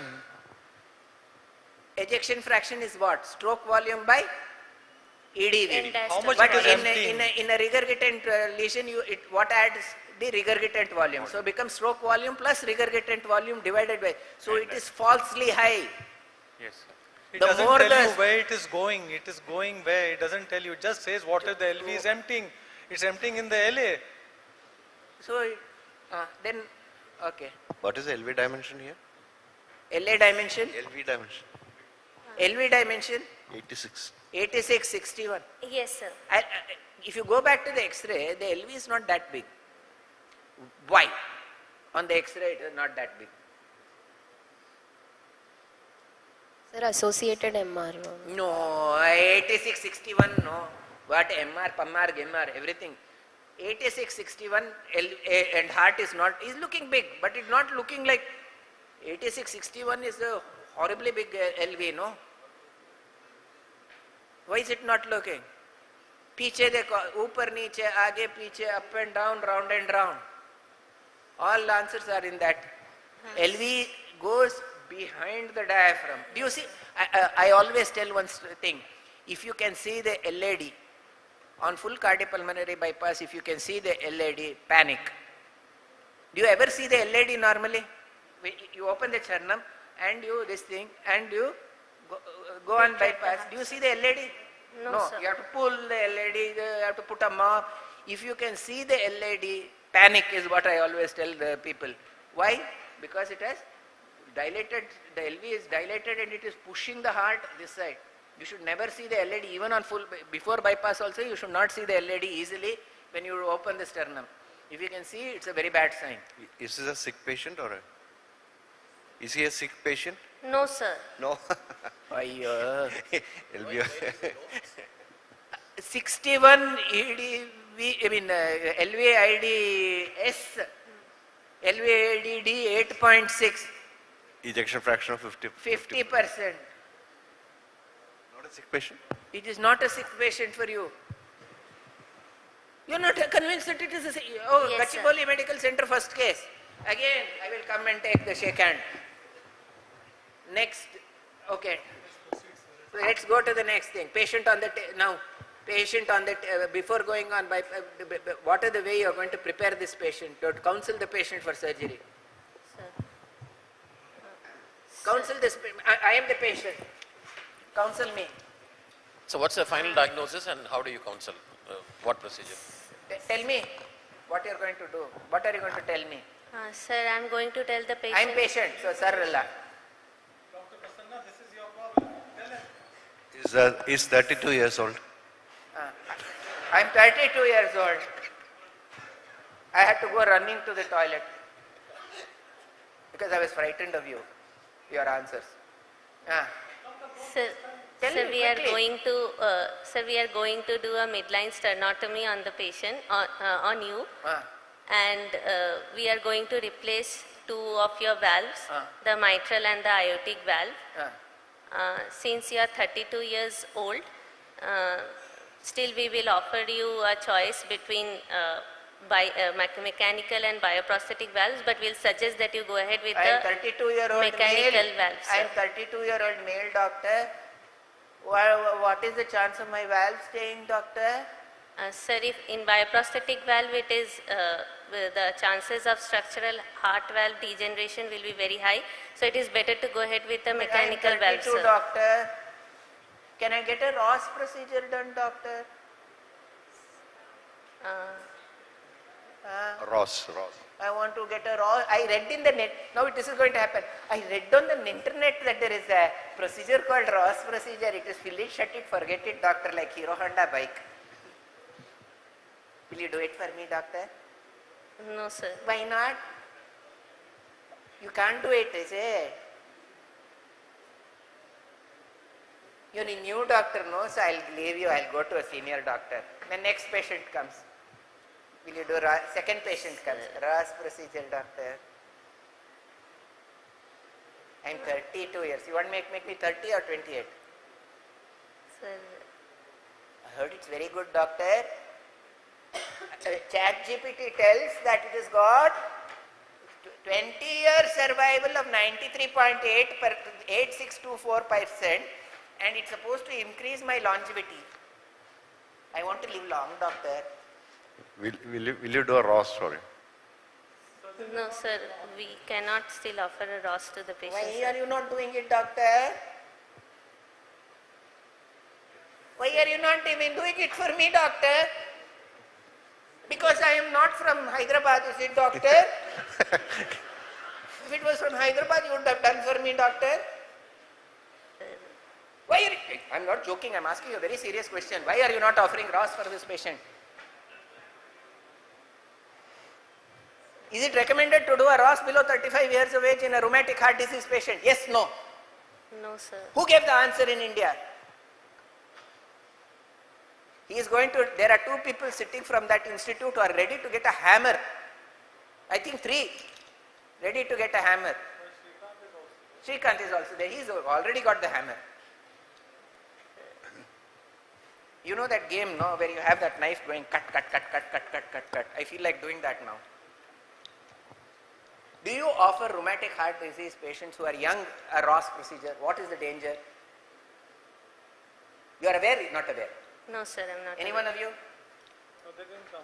He's having carditis. He will get carditis on the pulmonary valve. You do big operation here and this thing. Okay. You must know. By the way, The Ross procedure was asked by Dr. Sampath Kumar when I went there for my DNB exam, and he asked me the entire procedure. So don't think that you cannot get away with it. So Ross is never advocated in rheumatic because of rheumatic activities. Okay. Then proceed. Take patient on the table. Now you looked at the heart, this thing, and you found the area, this thing. Now I want to know what type of venous cannulation do you use? Sir, for this patient, I will go for an SVC and IVC cannulation. Why are you taking sir? separate SVC, IVC? Justify. I'm perfectly fine with it. In my hospital, in this case, I will definitely take SVC, IVC cannulation. Why? Sir, because I have to approach the mitral valve. I'll approach the mitral valve with a 2-stage cannula. I'm a very good surgeon. I'm a very good surgeon. I don't retract that much, and you say the SVC kink and all. I'm saying I'm very good. But still, what are the overwhelming things that are forcing you? Let us assume that the mitral valve is normal. Why would you prefer? Let's assume that you are not doing the mitral. But in this case, what would be the argument for a separate SVC, IVC cannulation versus a 2-stage cannula? Justify. See, anything can be done. But you have to know why. What makes you want to have a bicaval cannulation in this patient, assuming that the mitral valve is normal? Give me a reason. What is the biggest advantage of having bicaval cannulation? Sir, I can go on total cardiopulmonary bypass by... What is, okay, dear me. What is total cardiopulmonary bypass and full cardiopulmonary bypass? See, I always tell this. Teri Gali, in the immortal words of Shilpa Shetty, if you don't know who Shilpa Shetty is, please you can Please do Google and find out. Go Shilpa find out Shetty. this song. Teri Gali mein mai chali. You can see that. Wherever you lead me, I will take. Teri Gali mein mai chali. You said total cardiopulmonary bypass. What is total cardiopulmonary bypass and what is full cardiopulmonary bypass? You know, you don't know. Sir, when we snared the SVC and IVC... When you are on full cardiopulmonary bypass, where all the blood is diverted to the oxygenator and you snare SVC, IVC, you are on total cardiopulmonary bypass. Now, what is the advantage of being on total cardiopulmonary bypass in this particular patient? This patient. See, your problem is first getting on pump satisfactorily. Then second is your arresting the heart. Arresting the heart, So sir. between going on pump and arresting, I want to know everything. Sir, I have to put an LV vent, sir. Okay, we'll come to the vent. I just wanted this total cardiopulmonary bypass. You are having a big dilated ventricle. You don't want any form of rewarming of the heart. You want to be perfect in your myocardial preservation. So I would not like, if you put a 2-stage cannula, there is a possibility of blood trickling, rewarming, game on. You want to have everything ideal. Okay? There are different ways. You should know how to argue pro, cons of everything. Okay, then next. Sir is asking, putting the vent. Where will you put the vent? No, my question is different. I want to know from you, how will you go on pump here? How will you go on cardiac? Most important, this question will be asked to you in the exam. How will you go on pump? Yes, Gachibowli Medical Center, new perfusionist. She's there only, sir. Let us not take her new perfusionist. As new surgeon, new perfusionist. You have cannulated, you and put new in the nurse. SPC cannula, go on pump. Go What on instruction pump. do you give? I What tell will you, you tell in the Gachibowli perfusion? Medical Center, you go on bypass and the heart fibrillates. First is what instructions you will give, and the heart has fibrillated, so what will you do? These two questions will 100% be asked. Yes, everybody has to answer this. What, yes? I told you, no, new perfusionist, new nurse, new doctor. So Come, tell us quickly. Do not cool the patient. Correct, not to cool. And anything else, what is the specific instruction to the perfusionist? Don't cool the patient, but more importantly, there is a thing called as prime chemistry. What is the prime chemistry in this patient that you have to keep? What is the fear? Fibrillation. What are the things that can trigger fibrillation? Potassium. No, Keep normokalemia a grade. Then anything else more than that. Chemistry involves not only the biochemistry, there are various physical parameters also. What is the physical parameter that has to be maintained on the patient? So prime when The you are prime going, should not be cold. No, it he should suddenly be puts. warm. Why? A sudden gush of cold blood can cause the heart to fibrillate. Heart fibrillates. Okay, you have gone on pump and the heart has fibrillated. What will you do? You have got the aortic cannula, you have got single venous cannula in the RA, you have gone on pump and the heart has fibrillated. What will you do in this case? I want to know the exact clamp steps your 1, neck 2, if you 3, don't 4, give me 5. the answer. So don't give any clues now, sir. Let them answer.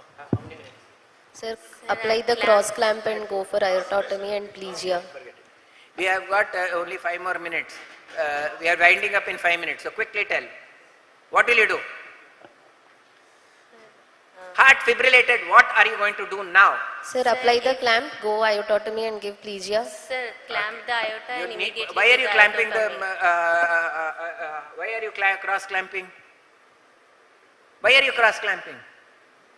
Sir, so that Plegia allamma. What Some little more life in your answering, no? I have a retrograde cannula. sir, I so can give that plegia. the LV does not fill further, sir, while To fibrillating. prevent the regurgitation, cross clamp the aorta. Because it's One. going to distend, Second, no? second, We will put if we have not. oh, you have time to put the vent, No, huh? no. If we like. Why we are had you opening stabbed- the aorta, man? Because you can directly suck through Yes, the valve. directly. Yeah, we can suck the blood from. So the answer in the examination is cross clamp the aorta to prevent LV's distension, stop the ventilation, stab the RSPV, put a pump suction there, you will empty the left side, do the aortotomy and give osteal cardioplegia. I have one question. They are telling we have only a couple of minutes left. What is your sequence of replacement of the valves? So first we'll replace the mitral valve, sir, Ah. followed by the aortic valve. I'm your boss and I tell you I'm going to come for the mitral valve later. I want to repair the mitral valve. You are junior. I want to repair the mitral valve and you do the AVR and I will come.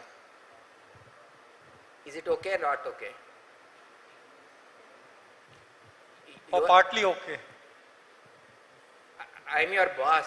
I'm telling you. Okay, sir. Do the aortic valve and I will later come and do the mitral valve. Are you okay with that?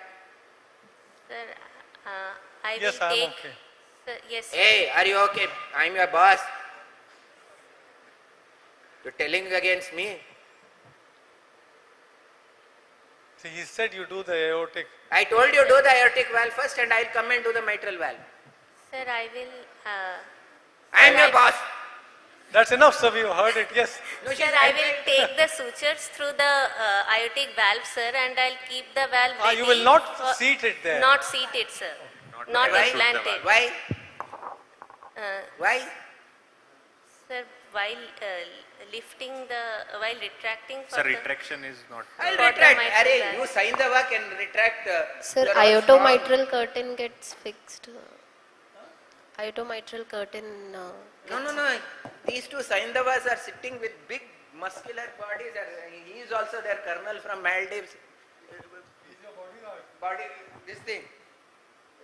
Strong pull. He'll pull out the heart also with it. I did that in my first case. I'll tell you the horrible stories I've done. He pulls. I say pull and he pulls. But can I see the mitral valve? What portion of the mitral valve do you not see? See, there is actually just like the torus aorticus here, there is a mitral torus like that. It bulges. Now once you fix the mitral process, that is a rigid ring there. What you are seeing is the deflated structure. But if I put that rigid ring, I will not see the upper margin, especially around, what is this side called? 10 o'clock. You cannot see that area at all. Okay. So it can give rise to problem. Gold medal answer is how do you see that area, but I'm not going to ask you that. Next. Tell them the answer, sir. Next, you have done everything. Last question. You have done everything. AVR done, everything done. What is the DVR done? Patient has been weaned off cardiopulmonary bypass, everything over. Now patient is, what advice do you give to the patient when you are going home? So one is he should not stop anticoagulants, sir. You should not stop anticoagulation. I'm bleeding in my mouth, ear, nose, everywhere. Rectum, urine, mouth, khoon bari mang. Sir, he has to check the INR on monthly What is basis. INR? International normalization ratio. What is INR? What is the relation between INR and PT? How will you explain to the patient what is the INR? I am the patient. How will you tell me what is? I don't understand anything. What is INR? I do PT. I don't do INR. I don't understand anything about anticoagulation. What will you tell the patient?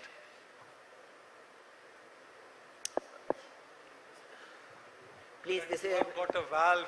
My blood clots in 1 minute. Your blood has to clot in 2.5 minutes. That is what he has to understand in simple language. That we have to keep your blood thin, and this is the range. What is the range at which you keep your INR? What's the target INR? What valve are you putting? Sir, mechanical valves. What mechanical valve, ma? 3 questions out of 1. Just say what valve you want to put. What valve are you putting? In Gachibowli Medical Center, which valve are you putting? Say anything. Sir, St. Jude's St. mechanical Jude valve. valve. What is the INR you keep for St. Jude valve? Sir, for double valve replacements, 3.5 to 4, sir. Okay, I'll agree with that. Now, what does INR, what is the relation between INR and PT? Last question, finish. What's the relation between INR and PT? We'll start getting up now. Do you know the relation between INR and PT? Have you heard of a term called as ISI? Not Indian Statistical Institute. So last question, finish, sir. Okay, please know what is the relation between PT and INR. Okay, sir. Why the term INR was introduced? All that. All the other boys have taken notes, no? To the questions. Yes. Just tell them where they should improve. If this set of candidates were to come in the exam to you, where would you want them to improve? Yeah. Now the thing that I'll be brutally honest. There are certain things which you cannot in the exam, which are harakiri questions, like not knowing about rheumatic fever, not knowing about INR, all those sort of things. You should not make mistakes at all. You've answered, some of you have answered the questions, but you need to see, the problem is you have what is classical pathophysiology, what is called as the expert problem. Expert has given you the diagnosis and you are trying to fit everything to that. No, you should be able to give the coherent this thing and be able to explain why. My simple answer to this is what Richard Feynman said. If you can go to 5 levels of why, then again go down why, you have understood the subject. Now we are all asking you only why. Any idiot can put 12 switches and dunk down a valve. I can make my ward by do it, but you have to know why. Understood? So you need to know the why, and in the exam that is what is going to be asked, the whys. You all need to open up and answer. Why the reluctance in answering, I don't understand. Open up and speak, no? Okay, and when I gave you a shake hand and took you to this is what the external examiner will do if you answer those. Oh, he was very mild. I would say come after 2 years. So please, please know that you should know why. Okay, I think that's enough. Please, all of you, take cases, look in your mirror and answer, or between you two. Thank you. Did you realize that everything that you told was there in the picture which I had put? We did not know the diagnosis, but we told you everything without. That is what is better.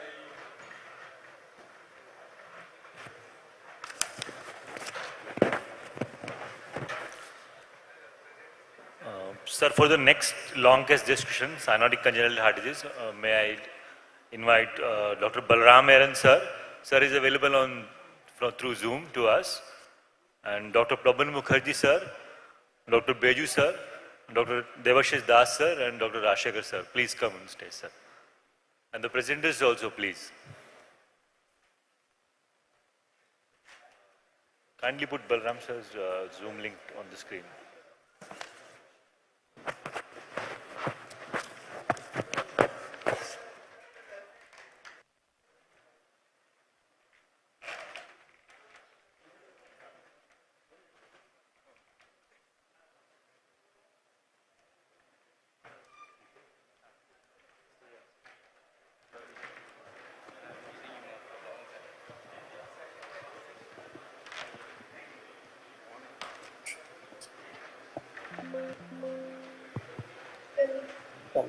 Good morning. Before we start off here, Can I start? hello.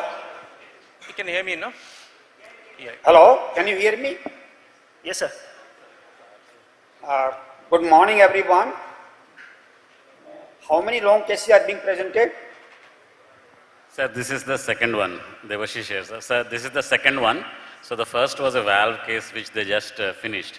This is the second, and this is a cyanotic congenital long case that they will be presenting. No, Devashish, I was asking in this session how many cases are being presented? Long cases, cyanotic. Sir, one case. This is the first cyanotic case that is being presented. Oh, and this is the only one? For the long case discussion, yes, sir. This is the only one for this. Okay, Devashish, if you agree, then we have to give enough time to the presenters to present their clinical findings, then provisional diagnosis, investigations, operative technique, and then the results. Yes, sir. So let us give them enough time, and one of us can discuss the clinical examination, clinical findings, other one can discuss the investigations, third one the operative procedure, fourth one the post-operative management and the long-term results. Is it okay? Yes, sir. Yes. So you heard, Okay, sir, that is the sequence that he wants to go. So start with the case. So, sir, shall he start presenting now? Please do. Yes. Thank you, sir. Okay, before we start, I would like to know that how many of you are from a unit which doesn't deal with congenital heart disease? Please raise your hands, because that's the level at which we need to discuss. Because I had the misfortune to examine people who have never seen a congenital heart disease and discuss on cyanotic heart disease. Okay. So you're presenting a cyanotic heart disease? Yes. Okay. Why do we need history, first of all? We want to know the type of, I'm not expecting answers. I'm telling you, we want to know the type of disease we are dealing with, and we want to understand the severity of disease we are dealing with. Okay. And in a cyanotic heart disease, there are different types of heart disease which can present with cyanosis. So from your history, you want to place that particular patient to which group they belong to. Okay. Can you tell me, before you start, can you tell me what are the broad group of cyanotic heart disease which you want? Sorry, sir? The types of cyanotic heart disease which you want to differentiate with your history and physical examination? History only, sir. Yeah, history, like you're taking the history or examining the patient to identify the diagnosis, isn't it? Yes, sir. So what are the types of cyanotic heart disease you're trying to differentiate from the history? Okay, sir. Good morning, sir. As per the history, the baby is 15 months old. No. I'm just trying to give an overview of what... Basically, what sir is asking is, based on the history, how would you broadly classify the congenital heart disease presentations as? Is there a broad classification to which you assign patients after you have taken the history? That, well, this patient belongs to this particular group. Is that right, Dr. Baiju? That's what? Before you go, I'll give you a broad overview. Okay. The cyanotic heart disease, basically there are three groups. One is the one with the decreased pulmonary blood flow, and the other one is with the increased pulmonary blood flow, and the third one is what you call as abnormal connection. That is like TGA physiology. So from the history and physical examination, you are trying to differentiate from which group to which group you can assign this particular patient to. Yes, sir. As per the history, this patient is cyanotic heart disease with reduced pulmonary blood flow. That's what we are trying to find out from the history, whether it's an increased pulmonary blood flow or reduced pulmonary blood flow. Now you discuss the history, and we'll tell you what our points will point you to the particular diagnosis. Yes. Understand? Yes. We'll tell you the history, sir. Yes.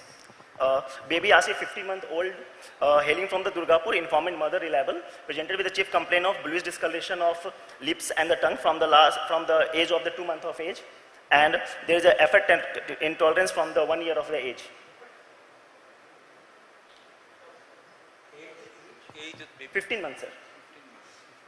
15 months. From the 2 months of the age, there is a bluish discoloration of skin, and from the 1 year of the age, there is a effect intolerance is there, sir. History of presenting illness. Patient was apparently well 2 months of age before when he developed the bluish discoloration of skin that is noticed by her mother, which is get aggravated while crying and get relieved by taking the rest. And mother also noticed the effect intolerance that get aggravated at the age of 1 year, that get aggravated while playing. That will lead to the deepening of cyanosis also, and that will get relieved by the sitting or lying down. And there is no history of fever, there is no history of hemoptysis, there is no history of loss of consciousness or syncope, and there is no history of headache. I think, shall we ask him questions about the symptoms that you have presented? Shall we ask him all that? Okay. You said he's 1 year, 3 months old, right? Yes, 1 year, 3 months. Age of the patient? 15 months, sir. 15 months. Yes, sir. 15 months is 1 year, 3 months, right? Okay. Yeah, 1 year, 3 months. Okay. Can you rule out some diseases straight away?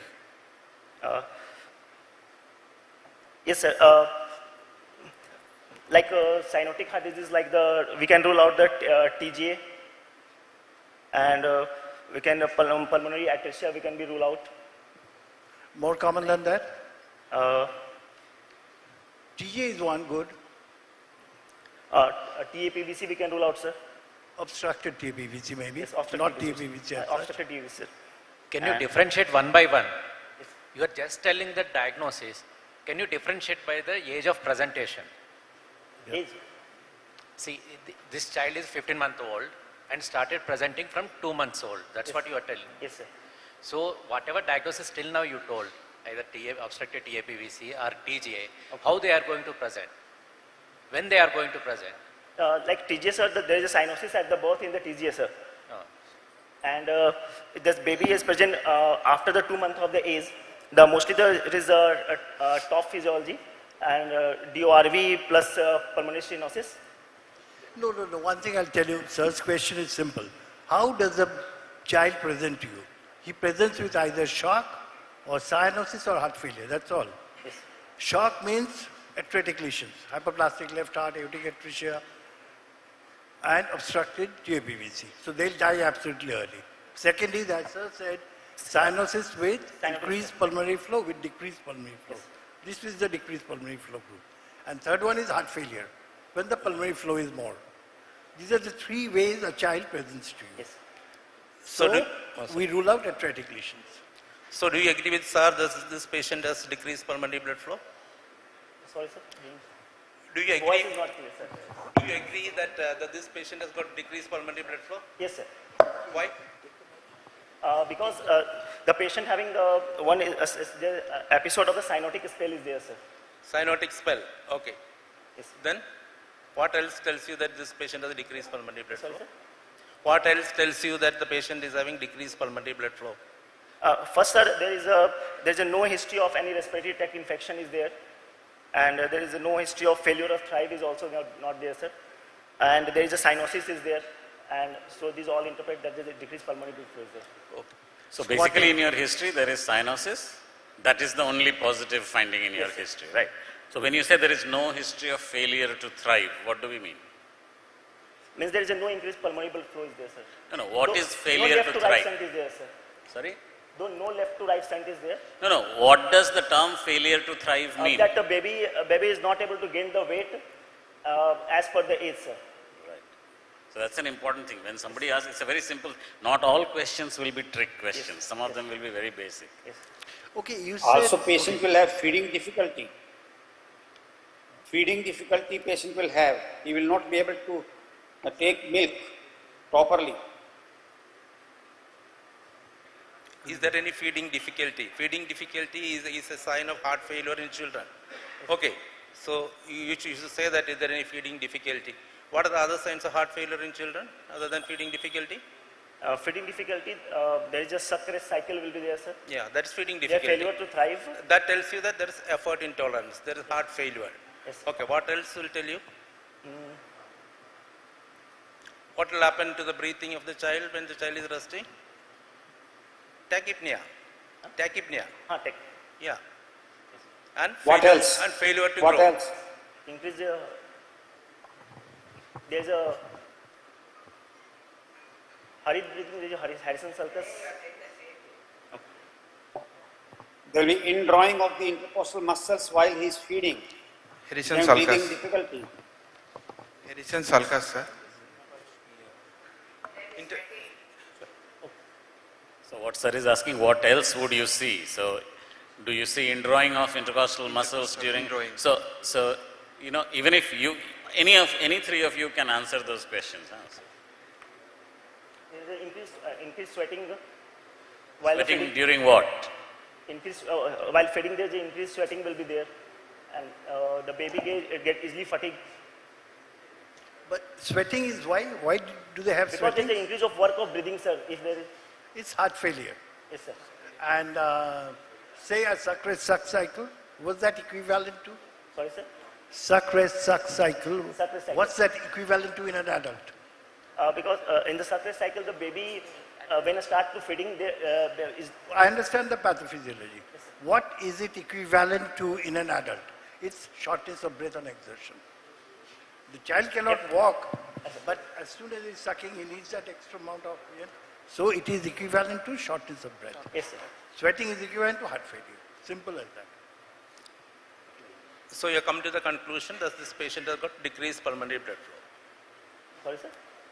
Based on your history, you can conclude that this is probably likely a cyanotic baby with a decreased pulmonary blood flow. Is that correct? Decreased pulmonary blood flow. Decreased pulmonary blood flow. Okay. Is it a pulmonary stenosis with intact ventricular septum? That also has decreased pulmonary blood flow, no? Sir, not audible, sir. Yeah, there's something wrong with the... Echo is there. Am I audible without the mic in the back? You guys please come forward. There is some problem with the mic. Sir's mic is good, sir. Baiju, it is clear for us. I think they are not able to hear you.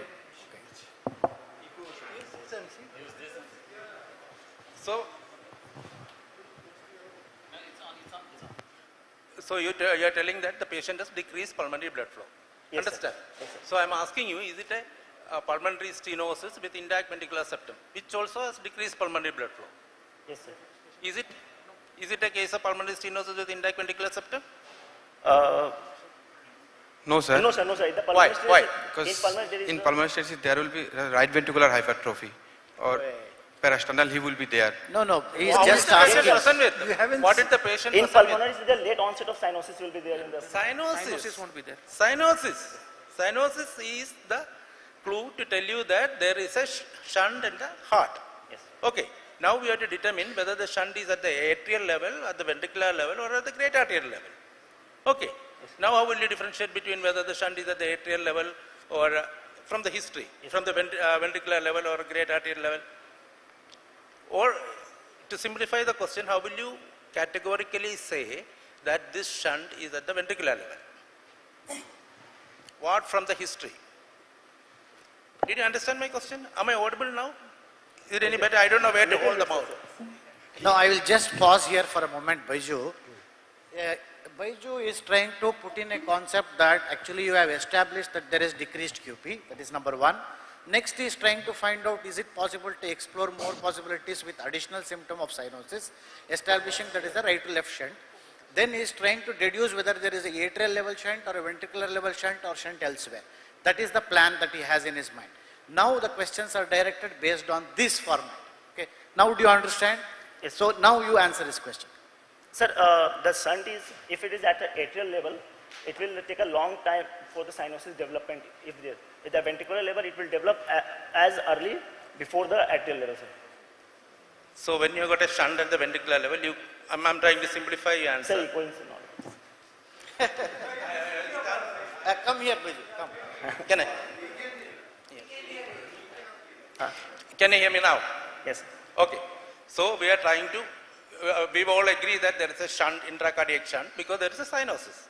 Now we are trying to deduce where, at what level is the shunt. Okay. Whether it's at the atrial level or at the ventricular level. To simplify it, I'm just telling you or asking you, what are the factors with which you can tell that the shunt is at the ventricular level?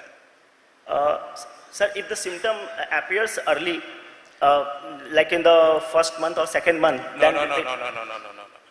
See, this is called a tetralogy physiology. Okay. What do you understand by a tetralogy physiology?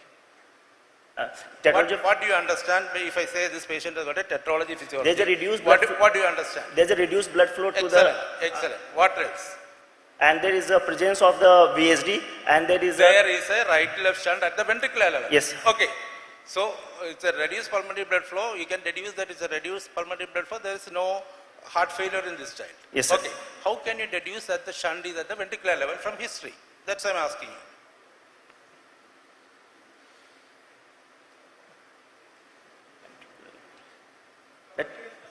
Anybody? Somebody can volunteer, please. Patient not No, I think you people should involve. Huh? There is a limit which we can learn as a passive observer, whether it's surgery or clinical discussion. You have to involve. I have been sitting in the back during the first discussion. I knew that how many of you are involved right in the discussion. Please come forward and if possible give a mic to them. Anybody? Anybody? How can you tell that this shunt is at the... So tetralogy physiology means there is reduced pulmonary blood flow with an unrestricted communication at the ventricular level. Sure that this shunting is happening at the ventricular level or not, based on your history alone. We haven't gone further. That's what he wants to know. Okay. What would you make yourself convinced with that this shunt, we have established that there is a reduced pulmonary flow. Yes, sir. Right? Yes. Patient is cyanotic. And likely there is a shunt happening at ventricular direction. Why do you say there is a shunt? Yes, sir. Why, sir? Why do you say there is a shunt? Because you cannot have cyanosis without an intracardiac shunt. Okay. So now we have established this. Now we want to know what level is the shunting happening Okay, sir. based on your history alone. Okay, sir. That's a appearance of the cyanosis, on the basis of that we can find out where the level of the shunt is there, sir. If it is appear early, it is at the VSD level. If it is appear late. The thing that tetralogy physiology, what determines cyanosis in tetralogy physiology? The amount of cyanosis. You have seen so many tetralogies. Some are pink, some are slightly blue, some are very blue. What determines cyanosis in a tetralogy physiology? There is a right to left shunt is there, and there is a decreased pulmonary blood flow. It is the amount of pulmonary blood flow. Yes. The amount of tetralogy physiology is a very simple physiology where your cyanosis is directly proportional to the amount of pulmonary blood flow. Okay. Other physiologies, there are a lot of other factors which will come in. Tetralogy physiology, there is only one factor, which is the amount of pulmonary blood flow, which determines the cyanosis. Understand? In other, I'll come to that later if time permits. In other physiology, what determines? So there is a pulmonary obstruction. Okay. So how do you say now the shunt is at the ventricular level? From your history, you find the patient is squatting. Patient has cyanotic spells. What does it tell you? It tells you that these two vary reciprocally. Are you with me? So you have got more flow to the systemic circulation, the pulmonary flow comes down. When you reduce the flow to the systemic circulation by squatting or putting knee chest position, your pulmonary blood flow increases. This can happen only when the communication at the ventricular level. This cannot happen when the communication at the atrial level. It cannot happen when the communication at the great arterial level. So it varies reciprocally with the systemic flow. It happens only in tetralogy physiology. So that is the clue which tells you that the shunt is at the ventricular level. You understand? Did you understand what he's saying? The dynamicity of the change of, depending on your systemic vascular resistance, you have shunting at the ventricular septal defect level. What he is saying is, if it changes according to circumstances, when you have a higher blood pressure, a higher SVR, you will flow less into your systemic, you will have, at that point of time, you will have more pulmonary flow, and then your cyanosis will reduce. Likewise, more blue the child, it is happening the other way around. If this is happening that the blueness kind of varies with the SVR, that means you have a very convincing evidence that the shunt is happening at the ventricular septal defect level. If they have not understood, you tell them now. This is very clear to all of you. The SVR and the obstruction. So any cyanotic patient with history of spells or history of squatting episodes, which improves cyanosis, you can assume that the shunt is at the ventricular level. Okay. So corollary to that is that if there is a variable cyanosis, that means that the shunt will be as the ventricular septal defect. Okay. If there is variable cyanosis, then the shunt is at the ventricular level. So what he said is variable cyanosis convinces you that the shunt is at the ventricular septal defect level, right? Okay. Proceed. Okay, can we go to the examination now? Carry on with the examination. That's what sir is saying. What's that? Carry on with your examination findings. The past history, there is no history of catheter intervention or surgical intervention.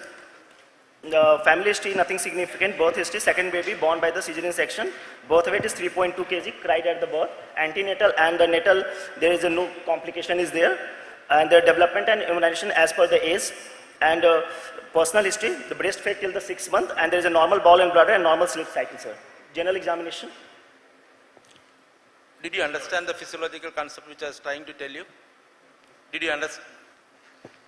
Without mic, is it good? Without mic, they can't hear. With mic, you can't hear. What do I do? Did you understand the concept which I was trying to tell you? Yes, sir. So your patient, from history, you are detecting that you have got a cyanotic heart disease with decreased pulmonary blood flow with tetralogy physiology. Okay. You are telling it's tetralogy physiology because you have got episodes of squatting and also late onset of cyanosis. Yes, sir. Late onset of cyanosis. Late onset of cyanosis and... Tell me a few heart disease which presents very early. Yes. Tell me some heart disease which presents early. No, he's asking a question. He's asking a question. Late on... Sorry. He's asking a question. Sir, TGA, obstructed TBVC, hypoplastic left heart syndrome. Appears early in life. Tricuspid attenuation. Or do not... Yeah, any child born with cyanosis, the diagnosis is transposition unless otherwise proved. Because that is the most common heart disease, cyanotic heart disease, which presents very early. Understand? Then comes the atrasias. They usually present when the duct closes, which happens it can happen anywhere somewhere around the 72 hours of time. Okay, that is duct dependent pulmonary circulations. Okay, then hypoplastic left heart syndrome. Then TAPVCs and neonatal Epstein's, both of them will have respiratory symptoms which is predominant. Okay, so late onset of cyanosis tells you that you are having a likely to have a tetralogy physiology. I'm not going into the details why they present late and all that, but it is a clue to tell you that it's a tetralogy physiology. Absence of heart failure tells you that it's a decreased pulmonary blood flow. Okay, episodes of squatting and cyanotic spells tells you that your communication is at the ventricular level. This much you can detect at the history level. Okay. Understand? So I told you that in tetralogy physiology, the cyanosis is directly proportional to the amount of pulmonary blood flow. Okay. What happens in the other physiology? Every physiology, cyanosis is usually proportionate to the amount of pulmonary blood flow. Yes. What additional factors comes in the other physiology, which is called an admixture physiology? Which one? Admixture physiology. Head of it, admixture physiology. Right to left. Yeah. Yes, sir. Anybody? Sir, it depends on the right to left shunt mixing. Yeah, admixture physiology is typically in a single ventricle, where the systemic venous blood and the pulmonary venous blood comes and it mixes in a common mixing chamber. It can be in the atrium, it can be in the ventricle, it can be in the great artery. And then the same amount of blood goes to the pulmonary artery and the aorta. Okay. Here also the cyanosis will depend upon the amount of pulmonary blood flow, but there are additional factors. Additional factors which will determine the amount of cyanosis. Can you tell me what are the additional factors? Systemic venous resistance. It's not as simple as a tetralogy physiology. Systemic venous resistance. No. So there will be a dynamic obstruction of the RVOT. Degree of mixing, sir? No. You're not with me. See, I'll just tell you. You people go and read about this. Especially if you're not from a pediatric center, go and read about it. Okay. The additional factor which comes in an admixture lesion is something called streaming and mixing. Streaming and mixing. Okay.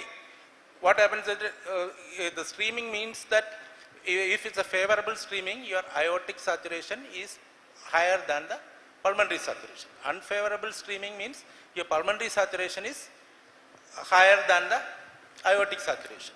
What tells you is that the mixing occurs in such a way that most of the systemic venous blood goes back to the aorta instead of going to the pulmonary artery. Understand?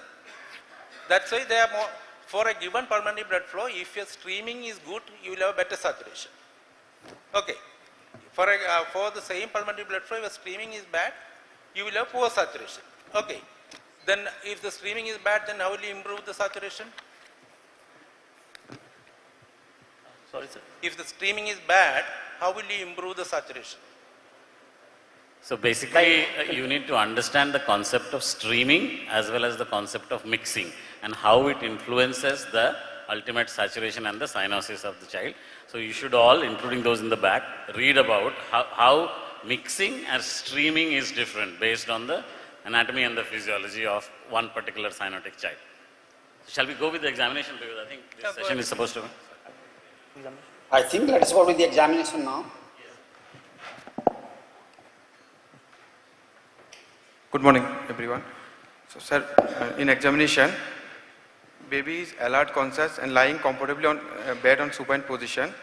Baby, baby is afebrile, no jaundice, conjunctiva is congested. There is a central cyanosis present, clubbing grade 2/4, and there is no pitting edema. There is no lymphadenopathy. You said central cyanosis, right? Yes, sir. How do you define that? Sir, cyanosis is in the lip, tongue, and inside the mucous membrane. Lips, tongue. Say the oral mucosa, okay? Yes, sir. Don't say lips, because that may not be. Okay, go ahead. And the clubbing is grade 2/4, sir. And there is no lymphadenopathy. Baby height is... Sir, baby height is 74 centimeter. Weight is 18 kg and BSA is 0.47. Weight is? 18 kg. 1.8. 1.5-year-old child, 18 kilos. Sorry. 8.4 kg. 8.5, yeah. So,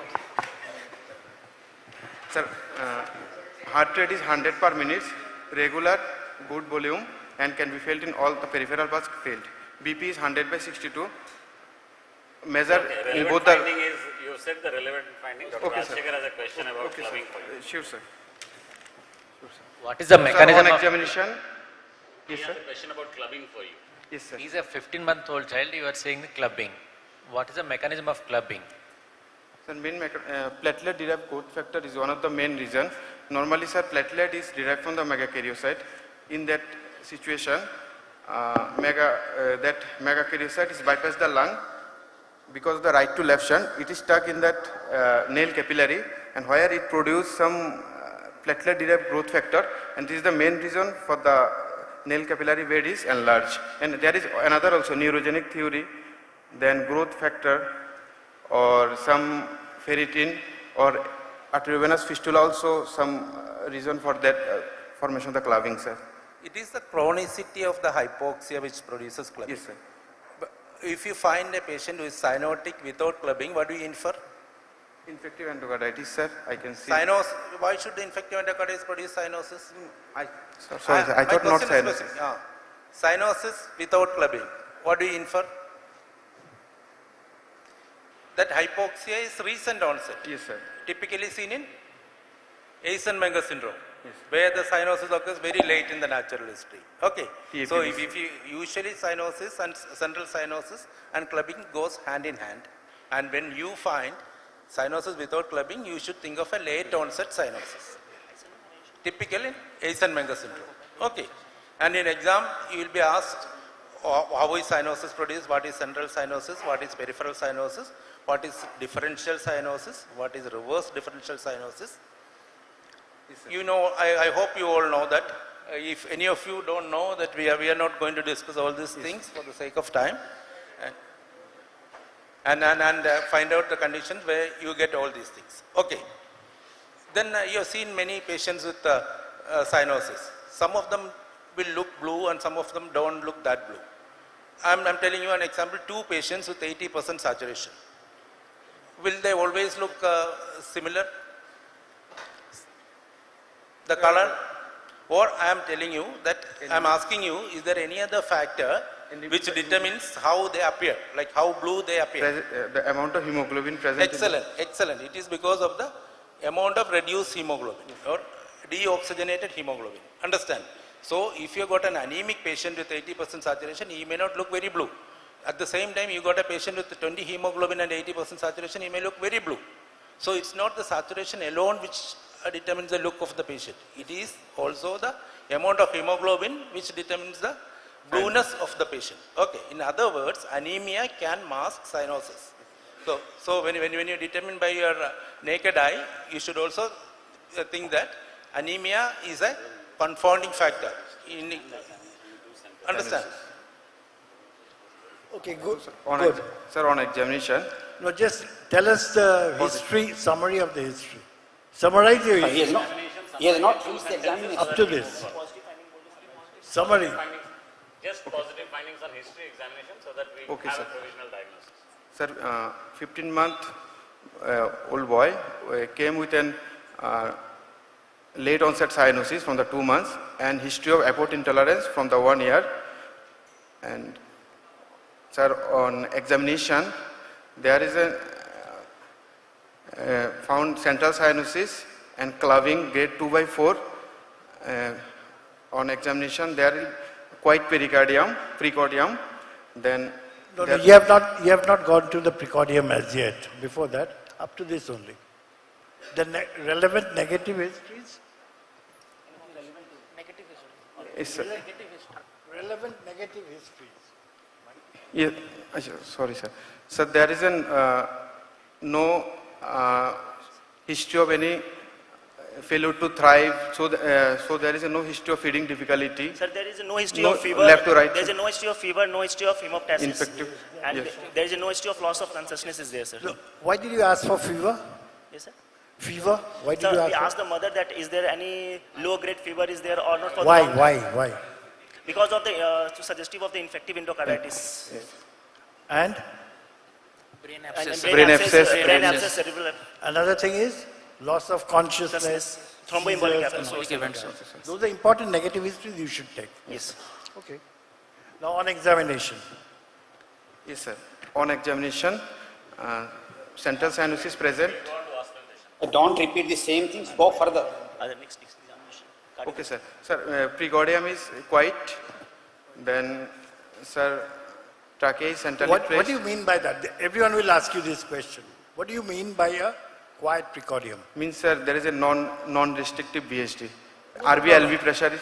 Why do you say it is a quiet precordium? What Because- did you find that you said it's a quiet precordium? Sir, there is RV-LV pressure. There is no gradient across the VHD. I don't want the pathophysiology. I want the finding. Sir, there is no parasternal heave and Yes. is there. No parasternal heave?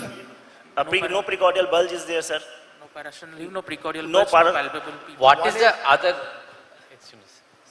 There is. You are telling that quiet precordium. Yes. What is the opposite of it? Active precordium. Active precordium. Active That precordium. means what? There is a presence of parasternal heave. There is a precordial RV bulge. What does it mean by hyperactive precordium and what is the silent precordium? Hyperprecordium is What are the conditions where you have the silent precordium and hyperactive precordium? In sir, Those in are active two precordium there is a RVH is there, sir. See, tetralogy has got a quiet precordium. Okay. Yes, sir. So when you put a hand on the precordium, you won't get any pulsations, you won't get any heave or any thrills. Okay. Why is it that there is no pressure or volume overload of the ventricle?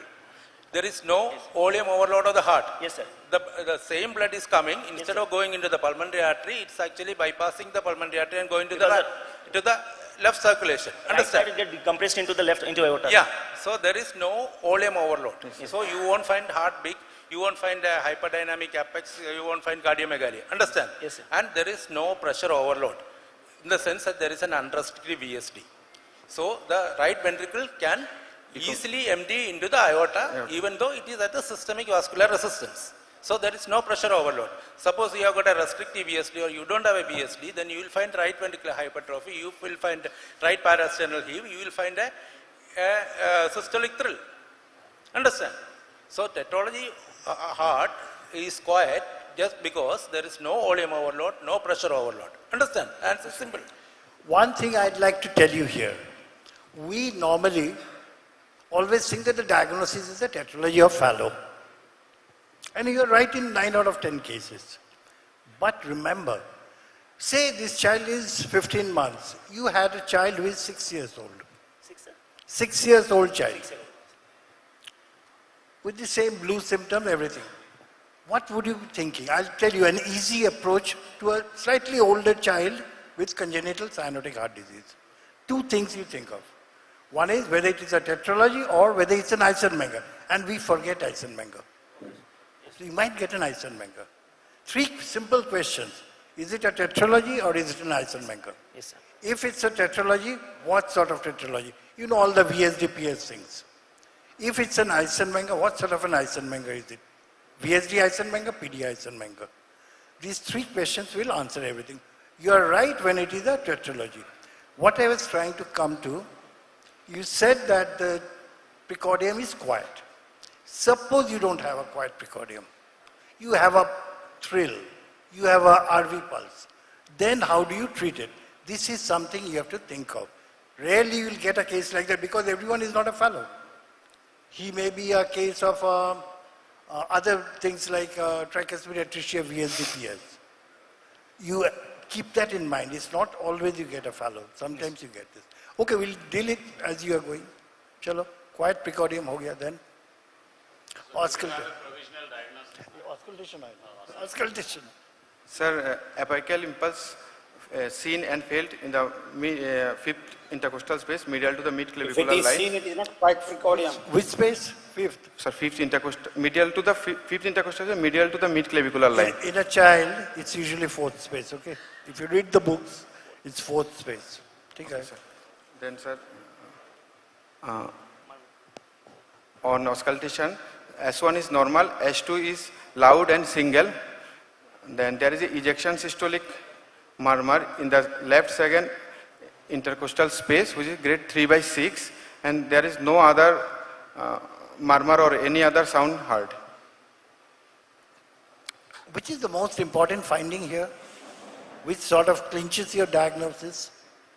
Sir, there is ejection systolic murmur, single second loud heart sound. What's it due to? Sir, due to the because of the aortic component. And there is a pulmonary valve there is atresia, there is the sound is most probably produced from the aorta, aortic valve.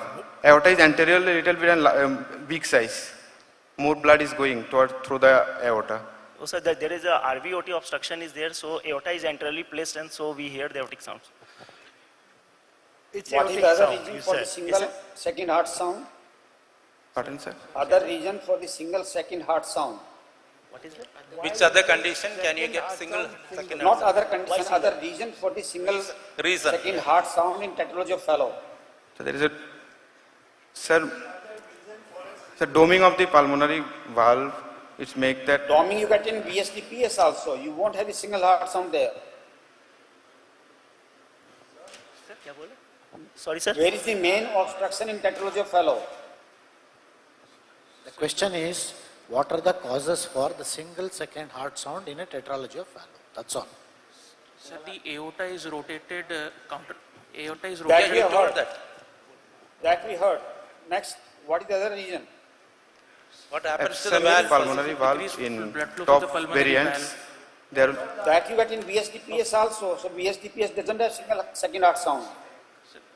There is the Where overriding is of the main aorta. obstruction in tetralogy of fellow? I didn't hear you, sir. Where is the main obstruction in tetralogy of fellow?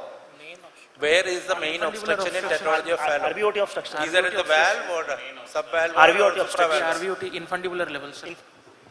Infundibular level. Okay. So the sound is masked there itself. That's why the pulmonary valve doesn't produce this sound. Because sometimes pulmonary valve is normal in tetralogy of fellow. Only infundibular obstruction is there. Okay? Yes, sir. Yes, sir. Did you understand Sir what? has taught me this actually, I know the answer. Okay. Sir always says one thing, there is blood in the infundibular chamber always. Yes. So it keeps the valve open, it doesn't close it. So the second sound is genuinely, I know sir you had taught me this during my exam also. So the second heart sound is always really single. That's one of the Yes, sir. which is understandable. Yes, sir. Go on. Can't hear you, Plavan.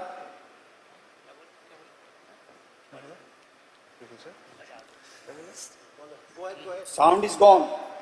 Sir, shall we continue? They got the answer. Sir, my Okay, please, go ahead. So, sir, my diagnosis is. No, you please tell the positive physical findings which leads you to the diagnosis. The positive physical findings which leads you to the diagnosis. Physical findings. Yeah. Sir, patient is late onset of cyanosis, one. Physical science. Physical science. Not Okay, sir. history. One is, sir, quiet precordium. Then, sir, there is a single loud second heart sound, and there is a ejection systolic murmur in the left second intercostal space, grade 3/6. I'm telling you, this is pulmonary stenosis in ventricular septum. What is it, pulmonary? Stenosis in ventricular septum. Sir, I won't get that ejection systolic. You can get ejection systolic Pulmonary. murmur. You can get ejection systolic murmur. Pulmonary. Sir, there will be intake ventricular septum. You said. missed the most important physical Sir, finding. there will be right ventricular hypertrophy, parasternal hip in intake ventricular septum. You miss cyanosis. Your most important physical finding is cyanosis. Central cyanosis is the most important physical finding. Understand? Yes, sir. When you are asked to enumerate the physical finding, you say central cyanosis first. Yes, Quiet precordium. Quiet precordium. Okay. And then single second sound. Second heart sound. And ejection systolic murmur. Yes, sir. Understand? So what was your full diagnosis? My diagnosis is, sir, is a congenital cyanotic heart disease. Is a top physiology, most probably top with sinus rhythm. When you say a rheumatic diagnosis, you come to all the points. Congenital Cyanotic. with decreased pulmonary flow. Okay. And the question is, why do you get a decreased pulmonary flow? How do you say it's a decreased pulmonary This is flow? because of the, sir, right ventricular obstruction. Why do you say from your history? There is cyanosis, sir. One, if you get spells. Spells. There is cloving also there. No heart Oxygen. failure. No heart failure. No heart failure, sir. Squatting, 4 points, absolutely. This is a standard answer. Yes. And get it absolutely. What is the differential diagnosis? Sir? Differential diagnosis. Differential diagnosis. Sir is asking, based on now you have, Dr. Baiju told you what are the characteristic things that you found out in your sir. history, your One is, sir, examination. We want to have a differential diagnosis. One is top, one is a DORB, BSDPS. So don't say top. In an exam, just expand Tetralogy of it. Fallot. Yeah. One is DORB, BSDPS, CCTGA, BSDPS, then BSDPS, and sir. Tricuspid atresia with PS. Sir is saying tricuspid atresia VSDPS. Is it okay? So we have, if we have various conditions under the category of top physiology. The top physiology requires two components. One is ventricular septal defect, the other one is a PS. PS, can you hear? It's not audible, sir. Yes, sir. Actually, sir, I don't know, Sound is not clear, sir. This is going, It's a bit sir. of a problem. Okay, I'll tell you. The DDs are simple. Tetralogy of Fallot. Yes, sir. DORB VSDPS, TGA VSDPS, tricuspid atresia VSDPS, CCTGA VSDPS, single ventricle VSDPS. You have to just go on saying AVSD, VSDPS. And add VSDPS to everything. VSDPS is top physiology. Yes, sir. So this entire bracket of tetralogy physiology is your, all the conditions which would fall under this. Now the work at home will be to differentiate all of them. How will you differentiate all of them? Because here there is time problem, we cannot discuss all of it. Okay? Yes. Go home and you should study how to differentiate between the different categories. Yes, all right? Yes, sir. Okay. So now your next step is investigations on the basis of which you will be able to differentiate all your differentials into one diagnosis. That is what sir is saying. So what is your next step? We have investigation. We'll start for the ECG. चलो आ जाओ investigation वाला. Sir, what are you looking for in the ECG to say that it is pathology of Fallot? What will you look for? Sir, we'll look for a right axis deviation. We'll look for an early transition of the R-wave QRS complex from V1 to V2. And we'll look for the RV hypertrophy features in the ECG. Okay, so why there is early transition? Sir, there is a early transition. There is a tall R wave and S wave from V1 to V2. I'm not asking what is early transition, I'm asking why there is early transition. Sir, early transition is because the left ventricular electrical current is being captured through the VSD. Which is because of all those of you in the back, are you able to hear Sir, what sir is talking about? Why there is early transition? Okay, you said right axis deviation. It's typical of a tetralogy physiology. Suppose I'm taking the ECG, I'm finding it at the left axis. What is the possibility? Sir, it could be a AV canal defect with a tetralogy physiology. Excellent. Anything else? Sir, why there is right axis deviation in tetralogy? Sir, because of the right ventricular hypertrophy. Right ventricular hypertrophy. So which condition on tetralogy physiology doesn't have a right ventricle? Simple. Couldn't understand, sir. Sorry. Couldn't understand the question. The voice is not. Where will you have the left ventricular dominance instead of right ventricle? Which condition in it, you said a subset of patients with a subset of diagnosis with tetralogy physiology, of which condition will not have a right ventricular hypertrophy, will not have a right ventricle? Sir, single ventricle VSDPS, sir. Which single ventricle VSDPS? Sir, hypoplastic right heart, sir. Tricuspid atresia.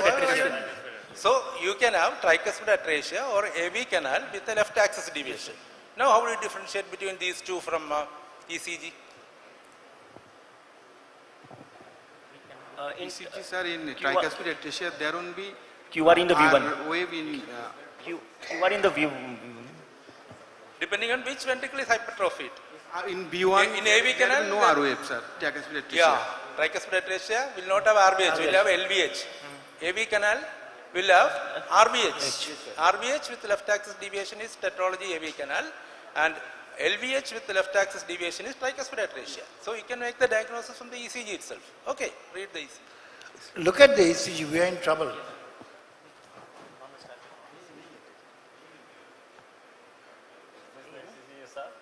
Can you zoom the ECG? Yes, sir.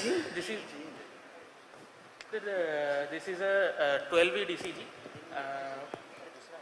with a rate of around 100 beats per minute, sinus rhythm with a right axis deviation, and there is a tall R wave.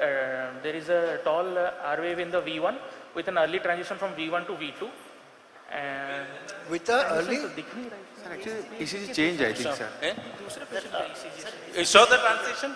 Where the transition? There is no transition, sir. There is no transition. There is no transition. Normally ECG has no transition. Either they gave a wrong ECG. ECG change. The wrong ECG on the slide, so let's change. Let's forget. In that ECG, sir, right axis deviation there, but there is no transition from B1 and B2 both are wave. Transition is there in every ECG. Transition is where your precordial vector will come predominantly from LV to RV. There is transition in all ECG. Don't say there is no transition. Only tetralogy will have an earlier transition. Normally transition happens in V3, V4, and tetralogy will have a transition from V2. Don't say that there is no transition. There is transition. Okay. Transition means your predominant RV forces changes to LV forces. Okay. On a precordial vector.